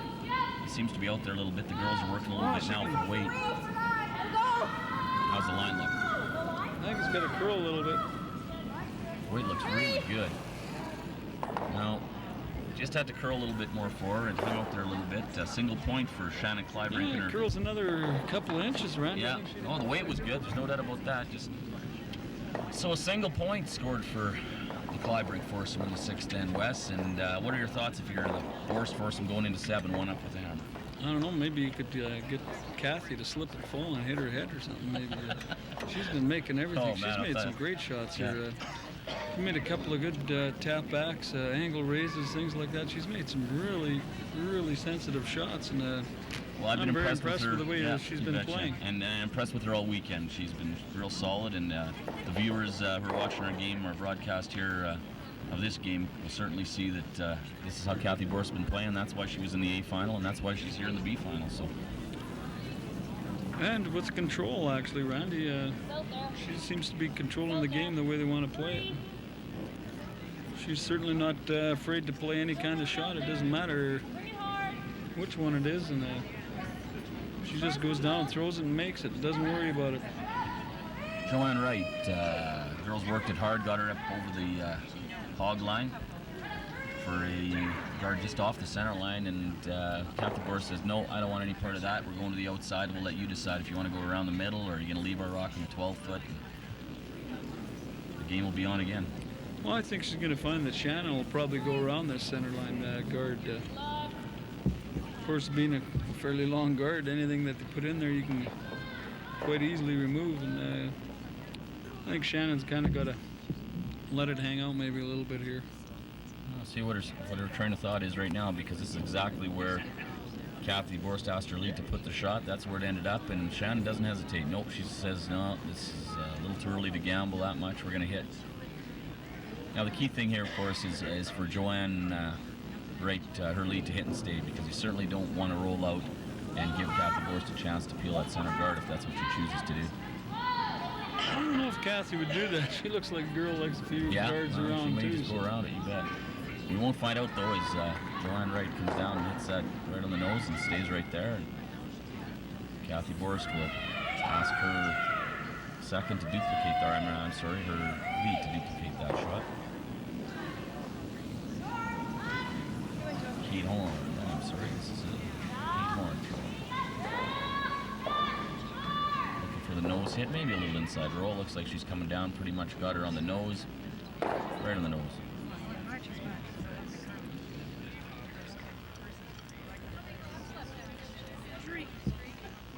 Shannon's looking right now. She'd like to get the hit and the roll. Well, the rock's in a great spot for her to make the hit and roll, and if she can in behind the guard, it'll probably goes in behind the guard with the roll right on the center line, or in front of the center, or a T line rather, or in front of the T line. Sally Shigehiro, Airdrie Curling Club. This one's hanging a little bit. She's got good control weight. Resta, she doesn't overthrow anything. She can throw the bigger weight, but an open hit, that's nice weight there. Yeah. Very close to getting that roll. Just need to pull a little more at the end.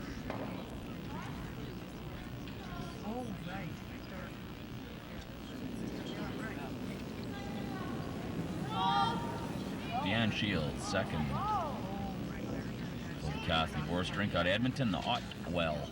Otwell, how do you pronounce that? Otwell. Otwell Curling Club out of Edmonton. Yeah, I know how to say that. Heard that a few times. Yeah.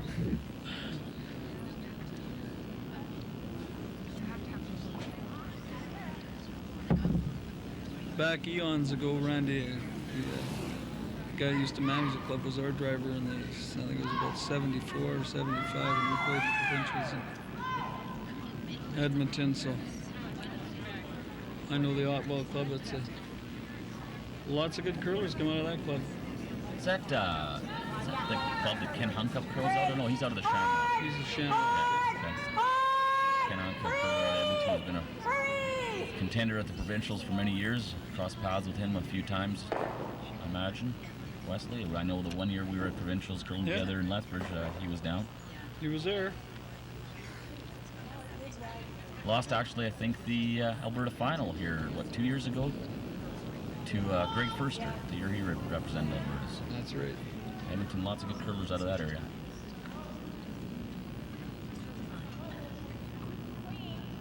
Nose hit here once again. They're just kind of trading shots, working their way right out of the house here. And This rock's going to be at the top of the foot.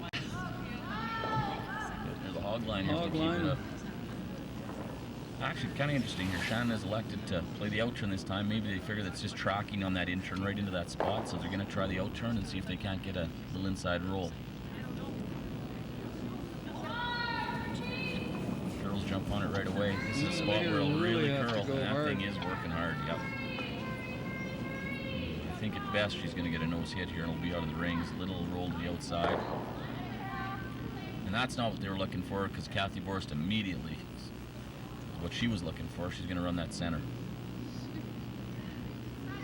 Surprises me. I thought she might go around that, Randy.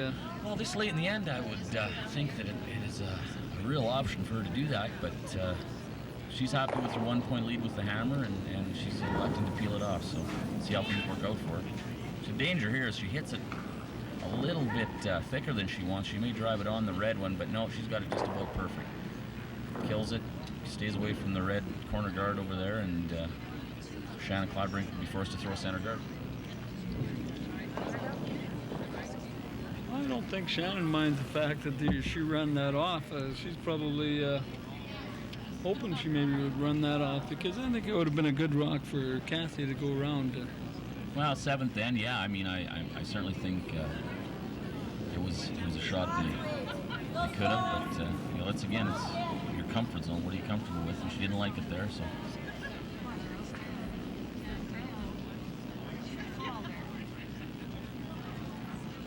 Sandra Jenkins may be coming a little deeper with this than they wanted, and yeah, she's going right into the top of the rings, and certainly not the place that they wanted that one, Wes. Maybe a little too tight to the house. Yeah.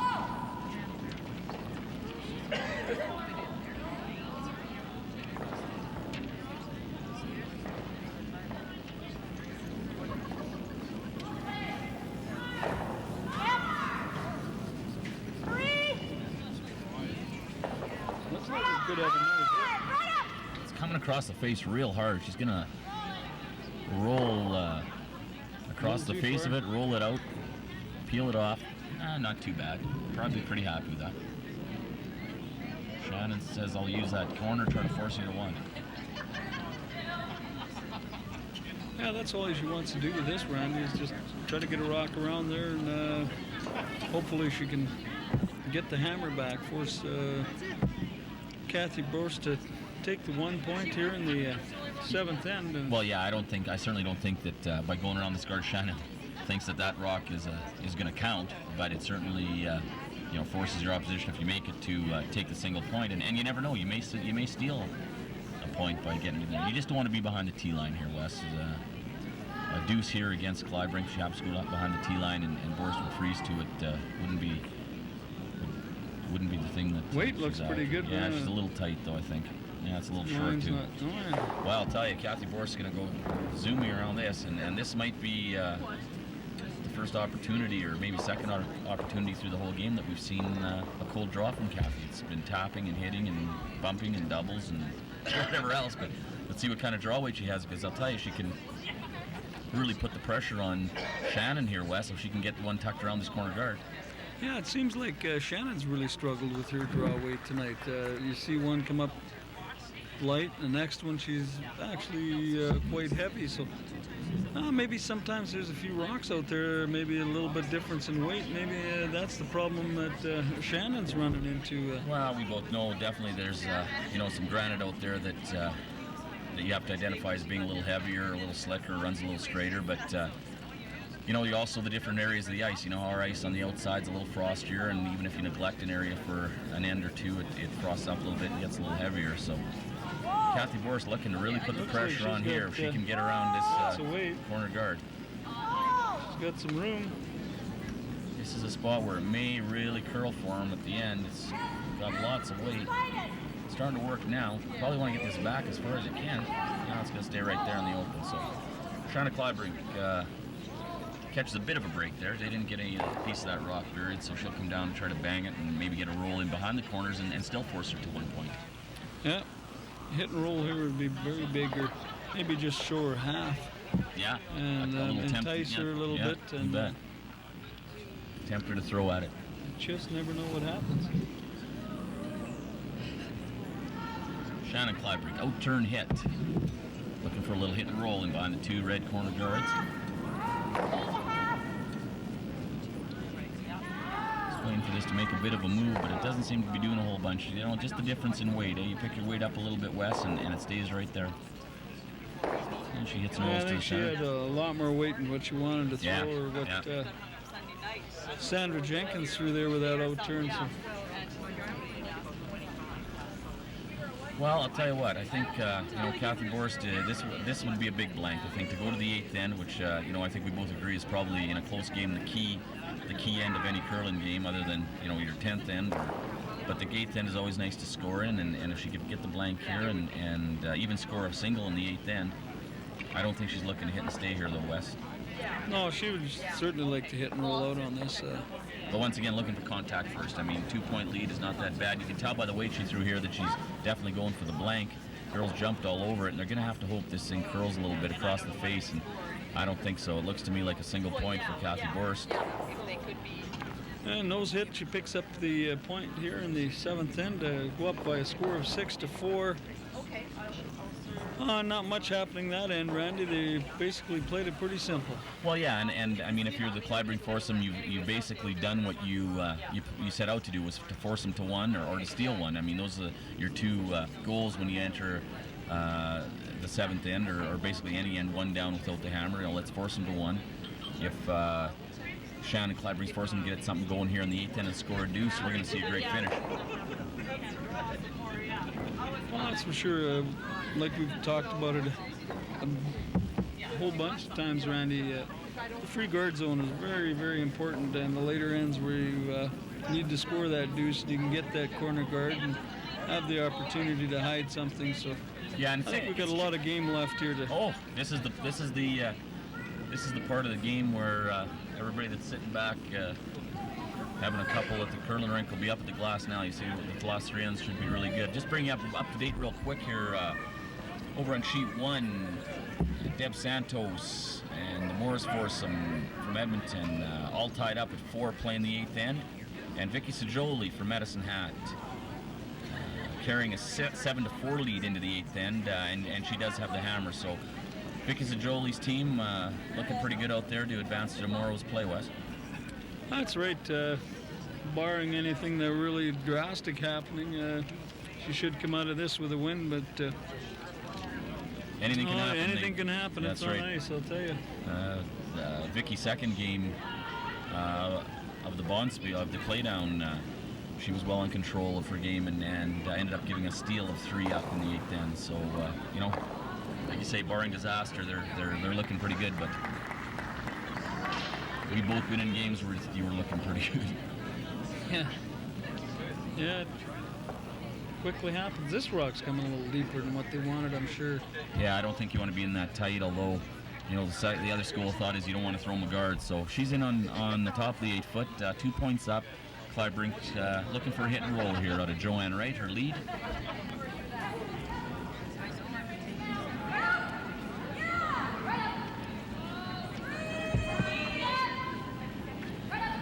Get on this round. It looks like she's going to have a good-looking shot here. Well, the girls are doing a great job on the sweep here. It's really hanging on the center line. She may get She's the going to double have end. a great roll. Well, I'll tell you, that worked out pretty good. She didn't get quite the roll she wanted, but both rocks went in motion, and she ended up sitting right in front of it. So, yeah, I mean, Kleibrink's got to be happy with the way things are going here so far. They stand looking to score a deuce or more, get back in this thing. Cathy just walks up there. We're going to hit this one and roll over in the open. Well, she's playing with a lot of confidence, Wes, and you know, as tricky as Medicine Hat ice can be, it's ice that if you can catch on to real quick, you feel confident on, and This you can, maybe going to curl a little more than they figured. a little jam there, but it should roll Just out. enough to get it out. Yeah, it does. But Cathy's really caught onto the ice. I think one of the skips has caught on the ice real quick, and she looks very confident in the way she's I calling the really game. like this call here that Shannon Kleibrink's making. She's just going to draw through around to the corner guard. Just leave the yellow one there. Yeah. I think it's a great call. And she, you know, she needs those rocks in play to use to try to get something going. And Sally Sugar Hero looking for the out-turn draw here through the hole. The red, short red corner guard and the yellow one in the house. So she's trying to go through that little hole and bury one in there and get something going here. Well, it looks pretty good for the girls on the way down. It's really starting to curl though. I don't know if they're going to get this by, West. No, they haven't even. They've given up on it and just going to play the tap. Man, that curl. How did that ever curl? Now she's fortunate to get it in for a biter on the tap, but Cathy just motions for the hit and roll and carry on here. Well, maybe Sally got that going a little bit. Ice seems, once you get across that center line, seems to be really going to the edges.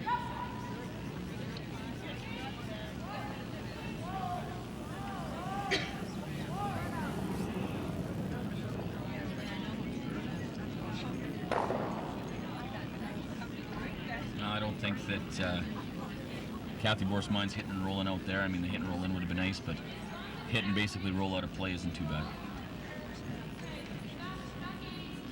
Well, Sally's going to look to make up for her first shot here with a little out-turn hit and roll, trying to get a little dump in behind the red corner guard. They're looking at hitting this into the back of the 12 and then flopping in behind the guard. Just a quiet tap weight, get her behind the tee line, something you might be able to use later. And if you get the flop in behind the corner, I'll tell you, you've got something going for yourself.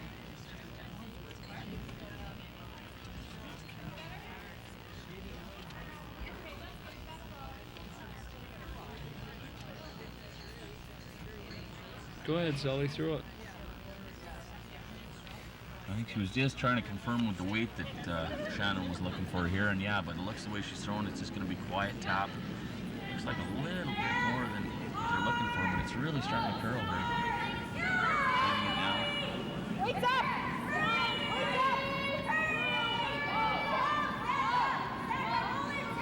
And Sally Sugar Hero great with just shot. a great shot there. She may be a little weak with her draws sometime, Wes, and you notice the game she plays that her draws are definitely not her strong suit, but I'll tell you, give her a hit and roll, or as we've seen tonight, a double or any hit, and she's pretty solid there. Yeah, that was a great shot. She knew what she was going to do. They put the broom down, and All of a sudden your deuce is set up again.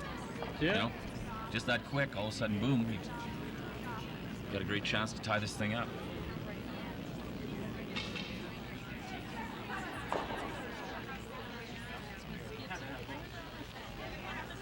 Cathy is just quite content to maybe give up the deuce here. Well, she's running the guard off. She's conceding the fact that, yeah, Sally made a great shot, and she just doesn't want to get into a situation where Trying she to gives run up it more than back. that. Here's that spot where it curls, and it's really working. She's going to get a piece of the front. Doesn't get the back one and rolls onto the center, and Shannon may be in business here.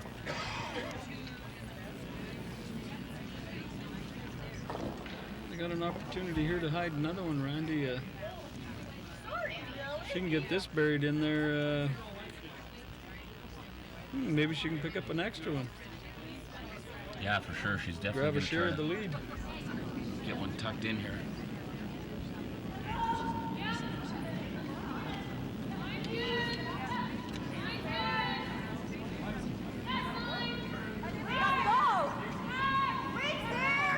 Weight looks pretty good here, Wes. Yeah, Lines, they got a little room, but Got it a looks little like it's going to want to finish for him here Gonna at the have end. to really make this curl at the end. Great weight. That's a pretty good shot. I don't know if you're Cathy Borst and she's not even looking at it. She's got to play the open one. She doesn't want to get too cute here. And Well, she's give up saying more I than could two. hit a quarter of this or a half. Hey, the and double's then there, maybe isn't it? make the double. Yeah, you bet. You betcha. Should ask Maureen Brown to throw the out turn. She's gonna ask her to keep the weight up pretty good here. She wants to. Big dive in there. She must have been a little bit tight. Really going on it. She's picked up the weight a little bit, but it's going over on her, and it looks to me like she may get it on the nose. Just off the nose, roll the outside.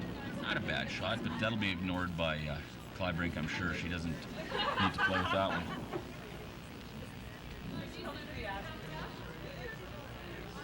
I think Shannon's opting to go around her. She decides to go with the She out turn wants to- draw around the corner. Ensure her deuce, I guess. I just think she's a little worried maybe about playing, if she plays the out turn around the center, that you may set up the double if it hangs a little bit on you. She's a little leery about doing that, so she's elected to play around the short yellow one that's just biting the 12-foot. Well, the girls get on this right away. Looks like they got a good line and are just concerned about the weight. Well, they're asking for some help here, and Shannon Kleibrink gets up there to lend a helping hand and sweeping it. The weight looks pretty good. You just don't want to set up a double here. It's coming in around the corner pretty nice. That's a pretty good shot, That's a Wesley. good-looking one. That's a very nice shot. Good job of sweeping there by the front end Joanne Wright and Sally Shigehiro. Well, now you've really forced Cathy into playing the out turn. She elected not to on her thirds rock, Marine Browns, and now she's forced into playing it herself. So looking good for Kleibrink here to get back in this thing with perhaps a deuce, and you never know if this thing happens to curl a little bit and you whip the front while you're looking at getting a three back. Yeah, really. Opportunities are all there. Just got to capitalize on them, I guess.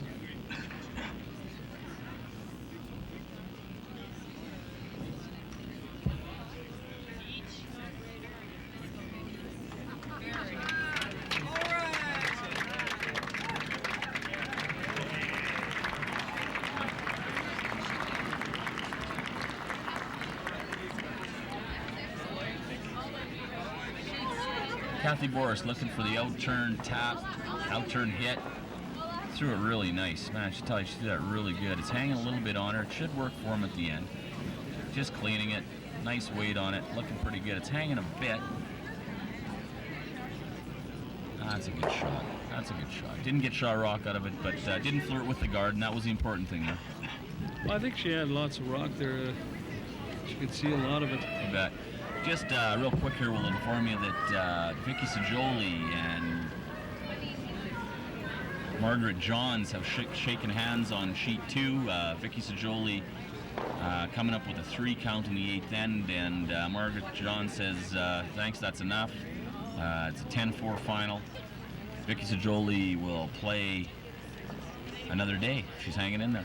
Yeah, that's right, Randy. All you got to do is keep winning them one at a time, one rock at a time, and pretty soon you wake up one morning and you're in the finals. You bet. That's all you can do is take them one at a time, especially when you're down in C. Okay, Shannon Kleibrink looking for the out-turn draw. The girls are working a little bit. She's got some room here. It's all for weight. Lots of line. It'll curl at the end. This may Really go in there. yeah, really starting to swoop in there. How's the weight though? She's just going to make it there. They get good job of sweeping. They get second shot out of it, and forces Cathy Borst to perhaps go after the shot stone and look for the roll in behind the center. How much can you see that one, Randy? Well, Wes, I think that the way it curls in there, she can probably see about 3/4 of it, but the way it curls in towards it, as you can see, she's taken a good deal of ice here, and you know, if she hits this right, she can get a flop in behind her center guard there in the middle and really put the heat on Shannon Kleibrink. I think Shannon make a tough one. You bet.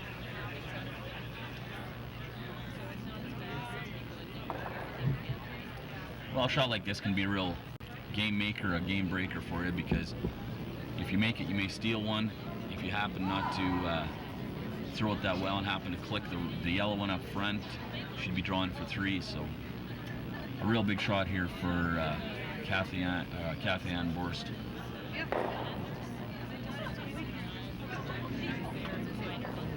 Out turn hit. She got her going a little bit. I'll tell you what, she worked, looked like she came over top of that one a little bit, Wes. How's the line? Well, it looks like she's going to have a great looking shot here. She's by the yellow one, and she gets a little tucked, and they get it across there. I'll tell you, what a great effort. And she continues to make some pretty good shots. If she gets a little more roll, Shannon Kleibrink doesn't have this shot at 2, but as it stands, she'll play a in-turn hit for 2 and try to stay in there and tie this thing up. Well, she's got a relatively simple shot here too. You know, it's wide open, Randy. The chances of scoring 2 are really good. Well, this is the ones you need. You know, it's basically what we call a freebie. It's an open hit for your deuce, and certainly the one you expect your skip to make.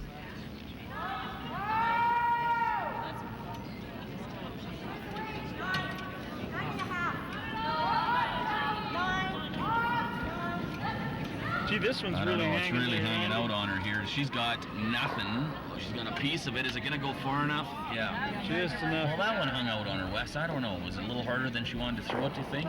She almost looked like she maybe set that back a little bit. So after 8 complete ends here, Randy, we've got a 6-5 game going. It's a barn burner. Man, we've seen Cathy Borst make some great shots here. So we'll be back with more curling in a minute.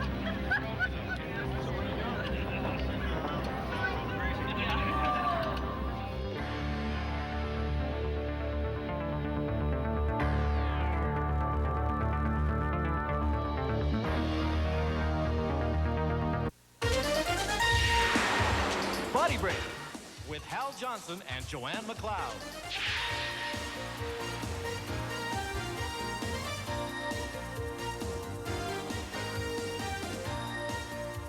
Almost every activity you do requires balance, and that includes curling too, whether you're throwing the rock, sweeping, or simply trying to avoid falling on the ice. The balance comes from the center of the body, and your balance in curling can be improved when muscles are relaxed and free to move. So here's a stretch you can do to make sure you're ready to play. With the curling broom resting gently on your shoulders, knees slightly bent, slowly turn your shoulders to the point where you feel a mild stretch.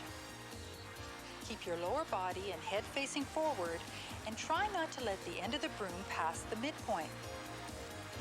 Hold for a few seconds, then slowly turn to the other side. Remember to only go to the point where you feel a gentle stretch. Stretching will not only help your balance, but it's a key element to injury prevention. Another balancing act is what you eat and drink to give you the energy and stamina for curling. So make the time for a healthy breakfast, take along a homemade snack, or plan a potluck with your team. Curling certainly isn't a lot of fun, whether it's to be with friends or in a competitive bonspiel. So until next time, eat well, be active, and feel good about yourself. That's vitality. Body Break.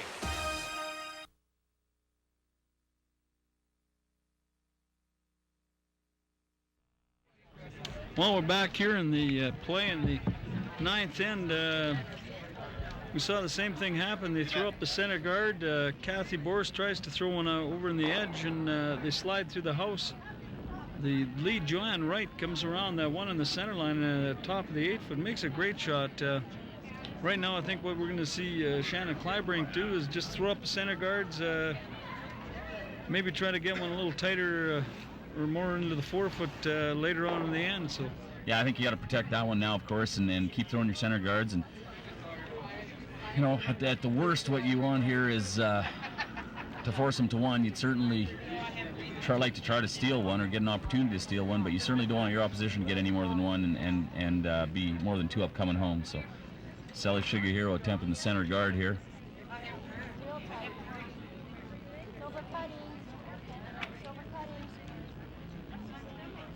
That's a good looks like shot. she got a great shot. You bet. No choice here for Borst. She doesn't want to fool around with coming around or trying to pick that shot rock out of there. So they'll just continue to run the center guard and try to hopefully from their point of view, trying to get an opportunity to play on that one in the house a little later. They're going to be peeling the top. I'm not worrying about running it back or anything. Just play the basic peel game, I guess, what they call it.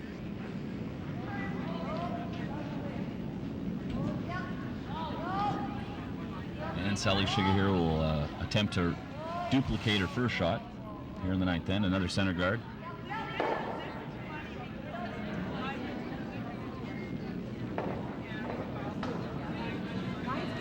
Let's wait. Okay, hurry then.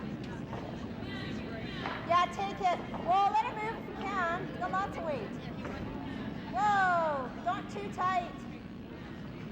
At the end. This one hung out a little bit on her, a little more than the first one, Wes, and also probably a little deeper than she wanted. Yeah, I think the girls thought maybe she was a little soft. They dove on it, and well, that ice is pretty quick down there. I don't have a stopwatch with me, or we could time a couple and just tell you how quick it is. But I can count. You can count to 3? I think it's a little quicker than 3, Randy. 6. Make it to 6, then you have to take over. Peeling the center guard off. That's a great well, shot. I'll tell you what. A bit of a break there for Kleibrink.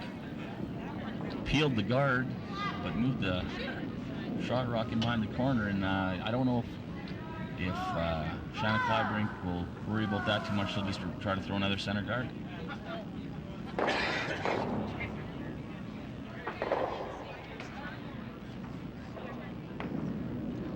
Third Sandra Jenkins for the Shannon Kleibrink rink of the Airdrie Curling Club. Wait, stop. They changed the intern here, Randy. I guess they want to check out the ice, see what it's doing with the intern side. Yeah, I think it's a smart move by Shannon. I mean, they just want to make sure that the ice is still running about the same for line as it was before, in case they have to use the intern later. And certainly looking down the road a little bit by playing the intern there.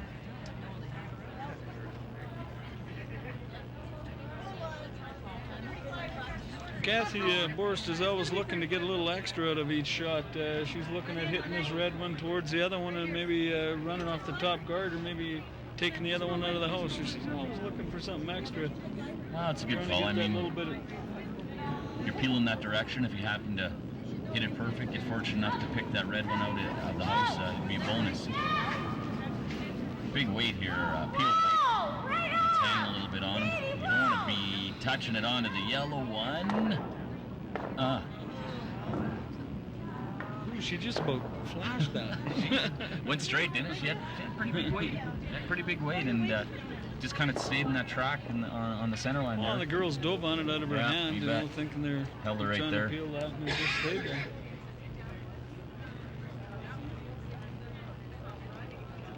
Well, she exposed the red rock on the right-hand side of the sheet, so she accomplished something extra with that, all right.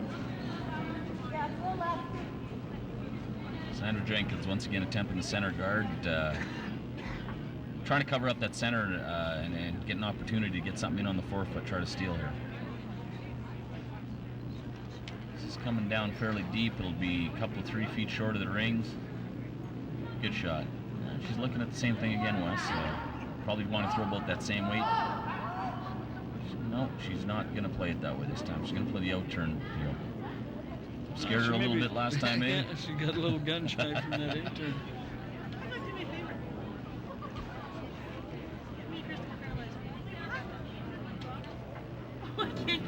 Out-turn peel for third. Get on this one. She got this going a little bit Well, more. I'll tell you, if it gets to the center like you've seen all game, they're holding it there real nice. That's a great job of good job of sweeping this. sweeping there by the girls, you betcha. And rolls it off. Well, what do you do now? You throw another center? I think you have to, Randy. Well, you throw the center, do you think there's any chance that Cathy Borst may say, okay, you've got that red one half buried anyway, you've thrown another center, I'm not going to get the red one out of there, and perhaps go around it?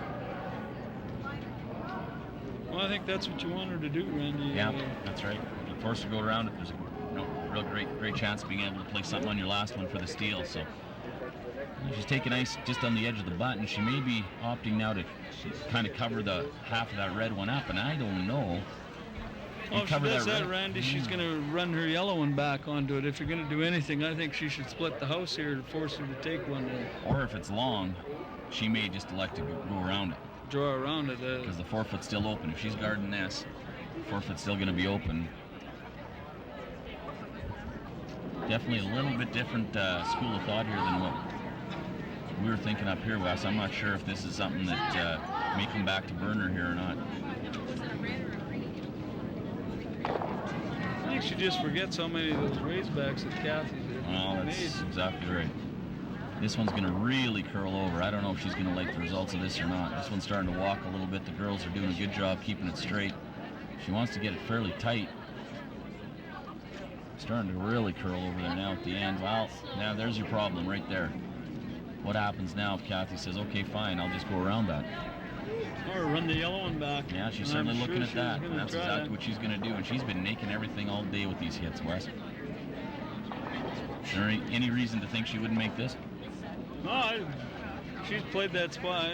She knows what that spot's doing, and you know, I feel confident that she's going to make it too. I would never talk her out of this. No, but, that's right. She didn't even hesitate. She says, "No, we'll run this back." The thing about it is, if she does make it perfect and happens to stay there, Shannon, you know, she's got to make a great one, or she could give up a deuce and be 3 down coming home. So that's why we were both a little leery when she called that shot to guard that red one, Russ. I could see her splitting the rings and force them to one. Yeah, force them to take one. It would be a great shot, but of course she hasn't made it yet. But yeah, that's right. But you certainly don't want to leave your opposition an opportunity like this to get out of the end. To bail out. And if she makes this, not only could she bail out of the end, but she could put another nail in the coffin of Kleibrink's streak here for the B final. And she's been making them all. So here we go. Cathy Borst, out-turn hit. Girls just cleaning it a little bit. It's starting to work over a bit. She may be hanging just a hair. Nope, she doesn't have it. Oh! That was a very near miss. Very close to making it, but now Shannon Kleibrink will come around with the in-turn draw. I think she just had a little more weight than what she it looked a little heavy. It looked like she threw a lot. Just a little fired up, revved up, and got a little extra weight.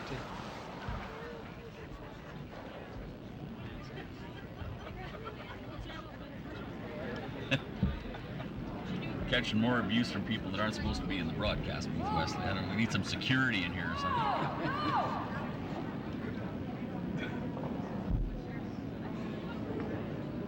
Next time I'm sitting close to the glass, they can give you abuse back here. Shannon Kleibrink, in-turn draw around the... Looks like a lot of room here, Randy. I think they're going to want to finish it at the end. It's hanging there, and it doesn't look like she's really got the right weight for this, Wesley. It looks a little heavy. Looks a little bit heavy. Starting to work over now for her, but that's where the spot in the ice, it does curl, and just with that extra weight, it just didn't get to that spot soon enough. So, well, Shannon struggled with her weight. She's been 5, 6, 8 feet heavy, 10 feet light. You know, she just hasn't been able to put a rock where she'd like it. Well, certainly tonight is not really a great indication how Shannon's been going this weekend. She's been making a lot of shots, and she's struggling a little bit tonight, but that happens, and they're still in the game, so you know, you can't see her out of this thing. And Cathy Borst looking at 2 here, and she's got to hit and stay in order to take a two point lead to the 10th end, and if she happens to hit and roll out, well, you're tied up. So It almost looks like she's just going to play something quiet. Yeah, she actually originally looked at hitting it, and now she got down the hack and decided, no, girls, we just got to hit full 8 foot, just draw.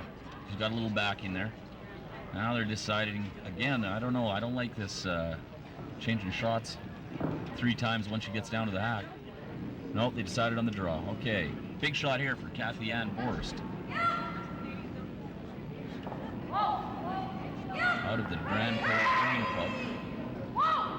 I'm sorry, out of the Bell Curling Club. In Edmonton. Is that Alberta? You get some arguments.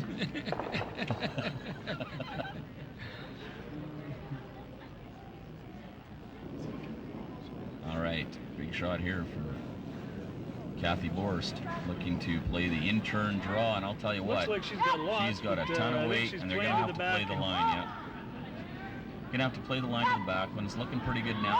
Scrubbing a little bit, waiting for it to make its last move, and I believe she is going to get one. You betcha, nice shot.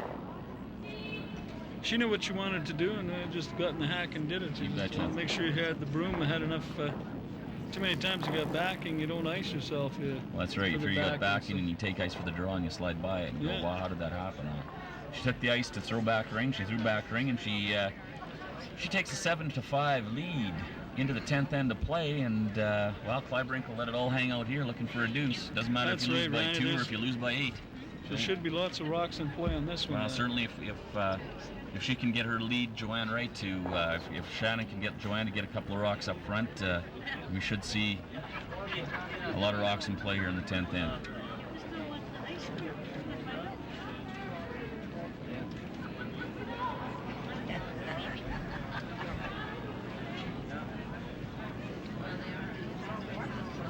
Well, Wes, I don't know. Cathy Borst has elected to throw the first rock into the top of the 4 foot. 2 up coming home with the free guard zone. What do you think?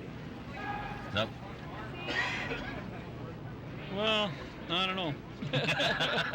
I might have thrown it through because that's right. Somewhere along the line you're going to have to make one really good shot. And you may as well not leave them a rock that they can freeze to.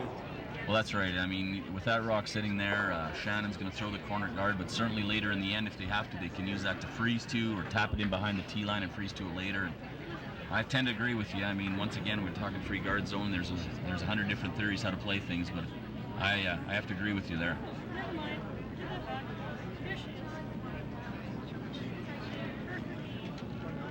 We haven't had much success going around the corners around here. Of course, we haven't seen much play around the corners, but... The winner of the last 50-50 draw was ticket number 968309. Have you got a ticket, for $238. I think I forgot to buy on this one. Cliff Greening, $238. Well, a $238 50-50 draw here at the Medicine Curling Club. It's got to tell you there's 400 or 500 people in the building or more. Good crowd showing up here at the club for this event. Maybe just while the Johns foursome, the Borst foursome looks at how they're gonna play this 10th end with a couple of rocks in play. We can just mention that Vivian Mock, what a job she's done sharing this event. Took a lot of work, and I understand from talking to her that there's over 200 volunteers involved in running this thing, and from talking to most of the curlers, they couldn't be happier with the way they've been treated, and that's a real credit to Vivian and her committee for the way things have been run here this weekend. The club has accommodated everybody. The banquet last night was fantastic. Everything's just gone great. Well, that's the thing. You need volunteers. I mean, one person can only do so much, but if you get 200 people behind her and she has the direction for them where they want to go, it's great. It's good to see people getting involved. Well, there's a lot of little things that you don't realize what you got to take care of when you take a look at an event like this, but they seem to always pop up and they have to be taken care of, so you need lots of people involved. Looks like they've decided to come down and freeze onto this yellow one, Randy. Well, they're going to pack them in the 4 foot and go with the theory you got to get closer to the button than we do, so. Shannon Kleibrink now may look for the hit and roll, or actually another option is just to tap it back, you bet. Build kind of a wall back there behind the tee line.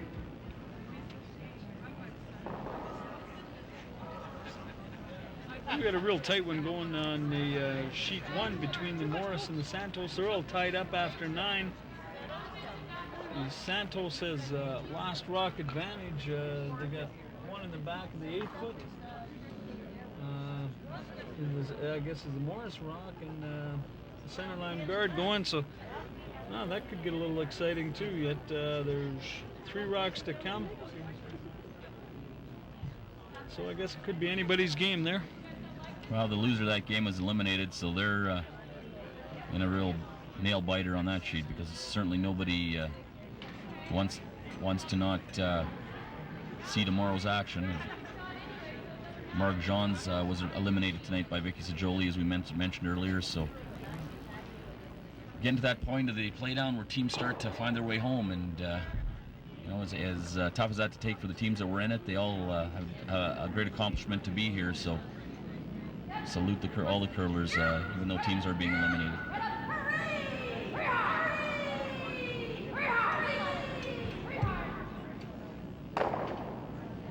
She was Santos was effective there at peeling the center line guard. Right now Morris is deciding where she should put this rock. She probably wants to go full 8 foot, Randy, and try to make her make the double or give her the open draw. Yeah, well, back over to our feature game here, and that's just about a perfect shot thrown by Joanne Wright. She taps it straight back, creating kind of a dicey situation for Cathy Borst's team to get it out of there. And now the thing is, Wes, they peel it out of there, but they've got the 2 behind the tee line that they can freeze to. So look, things are looking fairly promising right now, I would say, for Kleibrink to try to force this to an extra end. Yeah, they got a real good opportunity to score 2 here. Randy, the Borst team could maybe click one of them yellows out when they're taking out the red one. Well, yeah. Be a bonus, eh? You certainly don't want to jam it straight back. Nice peel weight here. The girls are sweeping it pretty hard. Pretty close. Oh, and she does get a back one too. And I'll tell you what, you called it. That helps the situation. That helps the situation. I betcha. Shannon Kleibrink immediately goes around the motion to go around the corner guard here. Leave that one alone at the back of the 4 foot for the time being.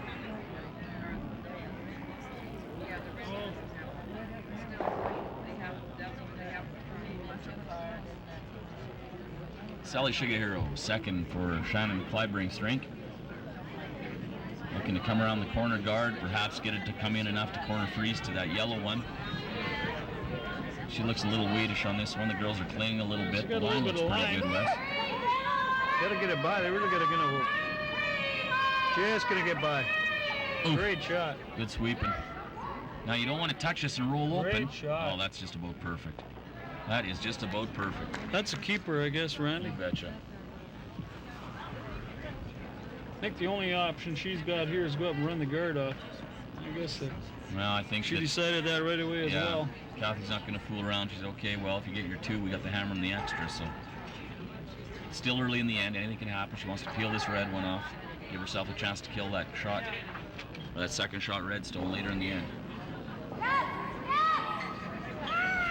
You jump on this one right away. This is very close to a nose hit here. I don't know. This may be a disaster. Ooh. I'll tell you what. It was a little bit fortunate. Well. Don't you, Randy? Well, she was definitely a little fortunate to work out for her like that. Although now Shannon Kleibrink can definitely look at freezing perhaps on the back yellow one, and all of a sudden the thoughts of getting 2 and taking this to an extra end, maybe girls we can think about getting 3 here. I'm sure that's what they're discussing right now. We may have a timeout being called. Well, if you want, while they're on the timeout, if we could switch over to sheet 1 here, we got Deb Santos throwing her last rock. She's got a wide open hit here in the 4 foot. I don't know if she hits this straight back, Randy. Maybe the yellows could end up with shot rock. Well, they have a certain chance here too. Like she's looking to make the double.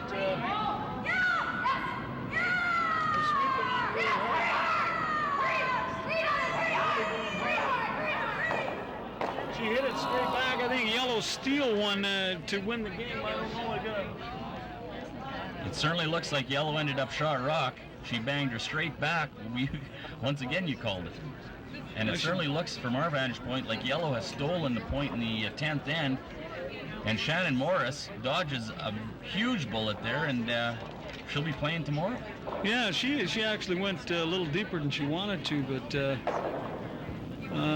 as it was, it turned out kind of perfect for her, Randy. She just had the great line. They hit it on the nose, but just jammed it straight back. So. Well, you can see right there, the girls say, wow, we dodged one, and we get to play tomorrow. Disappointing provincial championship for Deb Santos, three-time provincial champion in the past, and I certainly, coming in here, thought that she'd be around a little later in the weekend, but she ran into some tough teams, and as they all are here, and lost 3 straight, so you just never know, Wes.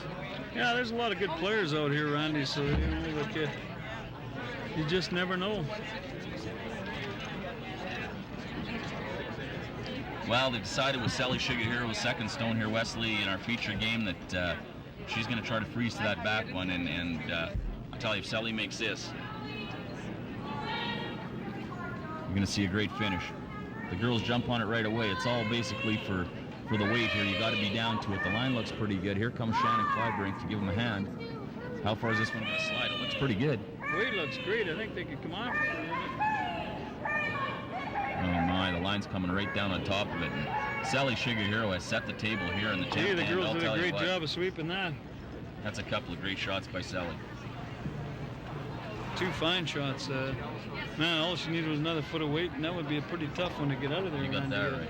Her chances of getting 3 are pretty good then. As it stands right now. Wow. What do you think of this call? Wow, I'll tell you. I don't know. Things that make you go, Yeah. I kind of think she should chop that one out of there and try to double it.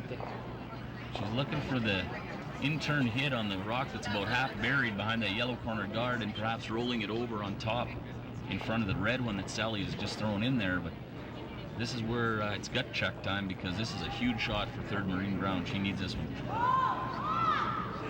She's out there. Looks like she may have nothing here, Wes. Oh, they're going on it. What happened here? Starting to go, playing the thin double, perhaps? Playing the thin double. Trying to hit the other one. On the other one, yeah. Oh boy. Oh boy. Things that made us go and it's gonna haunt them here, because now they're gonna have another little talk. Kind of looks like the girls are letting things get to them a little bit here, Randy. They're getting the nervous shakes here a little, or just they're piling all their misses up. Man, they've played a great game up to now, Randy. You know, like all these misses are coming back. They still have Cathy Borst gets to throw yet. It's been like that all game. She's been saving them. So she's saying, okay, listen, girls, this is not over. Let's just make sure they don't get 3. There's the Borst team looking at the situation. They're going, wow, we're 2 up. What's going on here, girls? Where does Shannon Kleibrink put hers? Well, ideally, I guess if you could come down and perhaps freeze to your red one and line it up so you can't get the shot rock out of there. Yeah, then there's the double off the side one. You know, like you're getting too many rocks too close together. Maybe just put one over there on the right-hand side and say... Force them to hit the shot rock or freeze to the shot rock. That's not a bad call, I'll tell you what. That may be something that would work for getting your 3, that's for sure. Well, it seems the more she can spread them out, Randy, maybe the better off she is. Kind of a tense situation here for the girls. I know they want to put it in the perfect spot. They're talking about it, and that's good to see that... Well, I'll tell you what, when we started the game tonight, we talked about playing the first ends early, keeping fairly clean. So with the time clocks, when you get down to the nitty-gritty late in the game, you have some time to talk things over, and you can see that here in the 10th end. That's, I believe, the 2nd or 3rd shot where there's been some Kleibrink foursome has got together and said, you know... some decision-making. It looks like she's playing down on top of that one. She's going to go for it right here with Sandra Jenkins. If she can come in and maybe throw it to the red one, I believe. I don't believe she'd be trying to guard this or throw it in the 12-foot, but is she trying to move it? Line's a little tight. The girls are really going on it, Wes.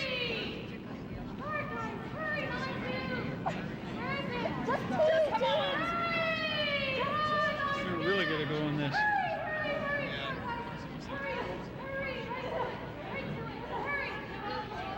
The line was pretty good on it. She just threw it a little light. Sally Shigehiro and Joanne Wright did a good job of getting it that far, but wow, Cathy Borst isn't even going to acknowledge the fact that she is second shot in there. She's going to try to kill some red granite here.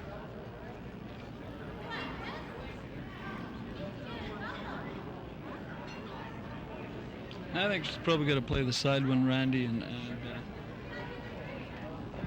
try to maybe hit and roll in on top. Or right now, third shot would be just really good for Cathy Borst here. Well, Westwood, an option here perhaps to say, you know, we got second shot in there to perhaps guard that situation and concede the fact that you may give up 2. I mean, with all those red ones in there, you certainly don't want to give up 3 in the 10th end. Yeah. She bangs this back here wrong. They're really going on it. She's trying to make a double kill here. It's really curling. She's coming across the face a little bit. Yeah, see, this is the problem here. You keep doing this, and what's going to happen is Kleibrink's going to come down with her last one and tap that red one back onto the yellow one and pick up her 3. So. Yeah.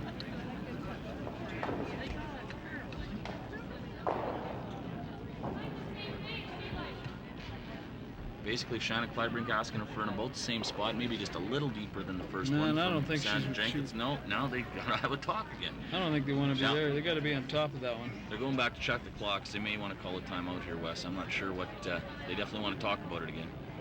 I guess the thing I'm wondering if you did it on your first one, wouldn't you think you'd do it on your second one or not? I think she wanted to glue it on there, but maybe just straight.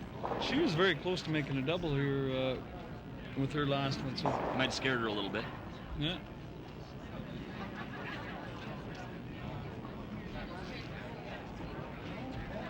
They got a real decision to make here, Randy. I think they've got to be on top of that red one. You can't throw anything short of it. Yeah, short now, and with the 2 rocks that come from the Borst team, they may then elect to throw a guard on. Yeah.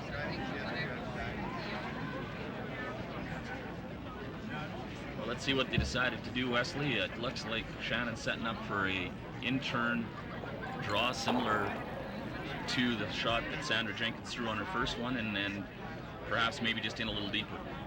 Yeah, I think she would just love to be a top 4-footer, maybe even froze right on it. Boy, if you got a great line, freeze it on there. Pretty tough to get you out of there.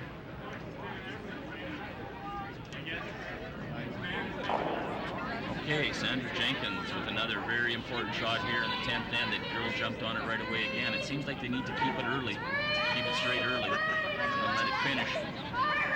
Weight looks a little stronger this time. Coming right down on top of it. This might be just perfect. She's going to set it up. She's coming across the face of it now. It curled a little bit too much on him.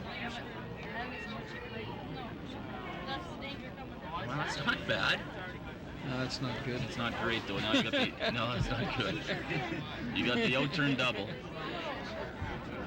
And tell you what, Randy, it wouldn't have been that bad of a shot. Just split the house and say, right. you know, like, you said it on the first come one. on after me, and yeah, you know, absolutely. And Cathy Borst looking at another double. Doubles are made a lot easier when they're close together. So why put them close together? That's right. Yeah. And she hasn't missed a whole bunch tonight on her hits, Wes, and I tell you, she could really put the heat on Shannon Kleibrink if she could make this one. Yeah, she's got a real opportunity here to make the skinny double and probably roll in behind that red one there. So we'll just have to kind of wait and see what happens here.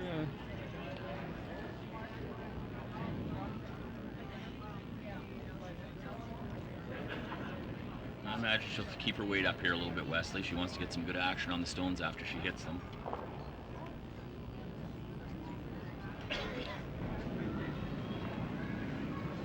She fired it.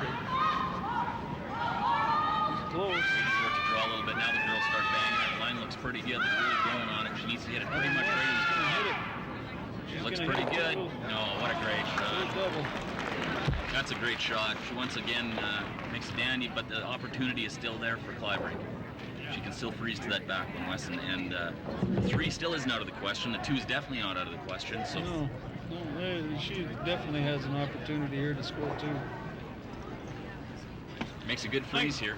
I think Shannon made a mistake by coming in there setting up the double.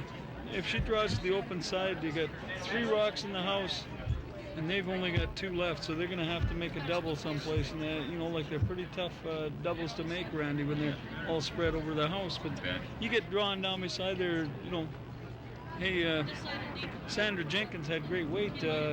Just really curled on her. Maybe from just the hog really line curled, in. or maybe a little tight. Well, they swept it all the way, so she may have got a little tight on it.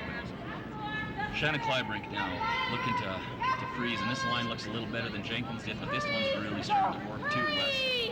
I think she's going to have a really good line. It's just depending on weight here. It's got to curl.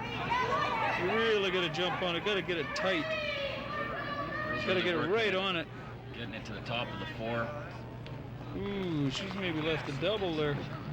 I don't know. Do you play it or do you? She's definitely looking to end this thing. This Borst doesn't fool around. She could play it with the out turn, Randy, and hit 3/4 of it.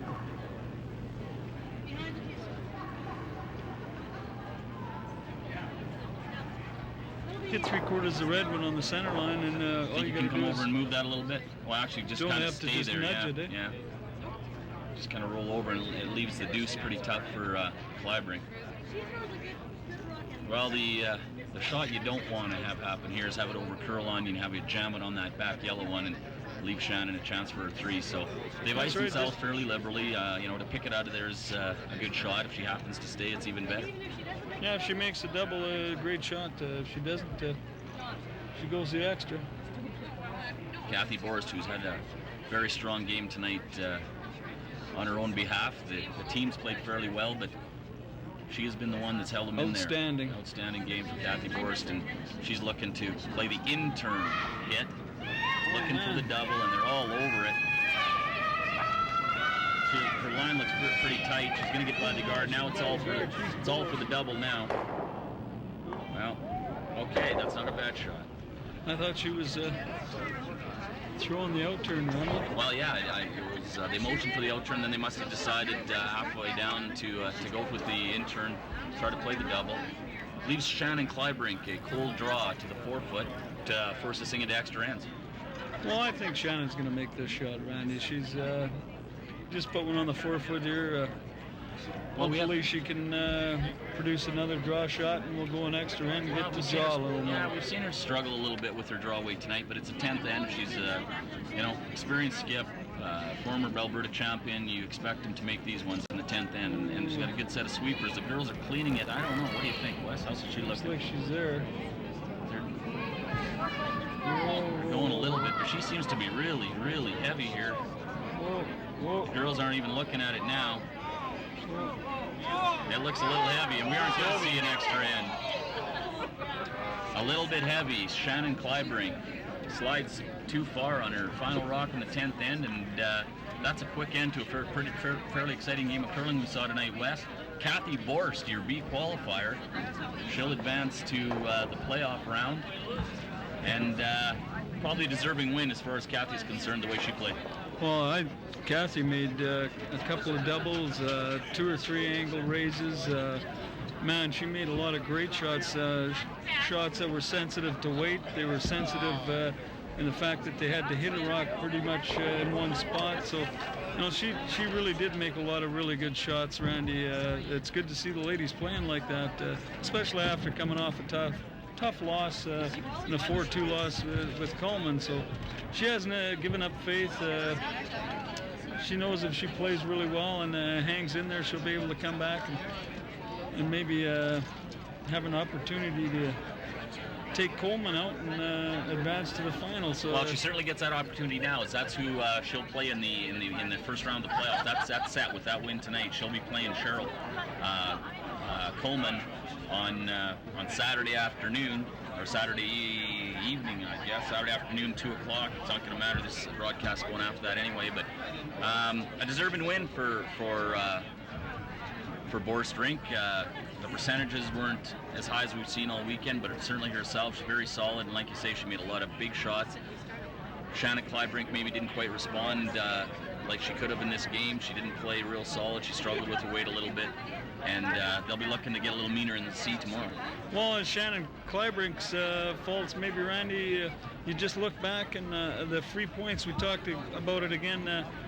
she missed a free draw in the fourth end for 2 to go up by 1. She missed a free draw in 6 for a deuce. She missed a free draw in 10 for a deuce. Of course, it wasn't really a free draw. She had to hit the 4-foot, but on this caliber of curling, you've got to be able to sit in the hack and say, I can put it on the end of a pinhead. So. Well, that's right. And like I say, when you're going down to throw that shot in the 10th end, someone like Shannon Kleibrink expects to make that shot and force it to an extra end. I certainly expected her to make it, Randy. And it's a tough miss, and they got a rebound tomorrow. They're down to their last life now, Wes.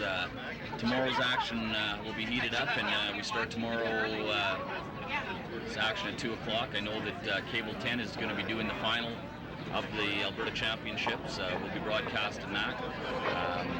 What do you expect to see in the playoff round?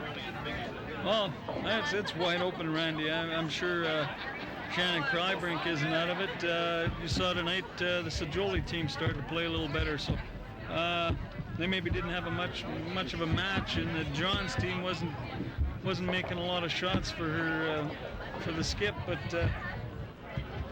Vicky's team seemed to be playing pretty good and putting a lot of rocks in the same place, a place where they wanted them.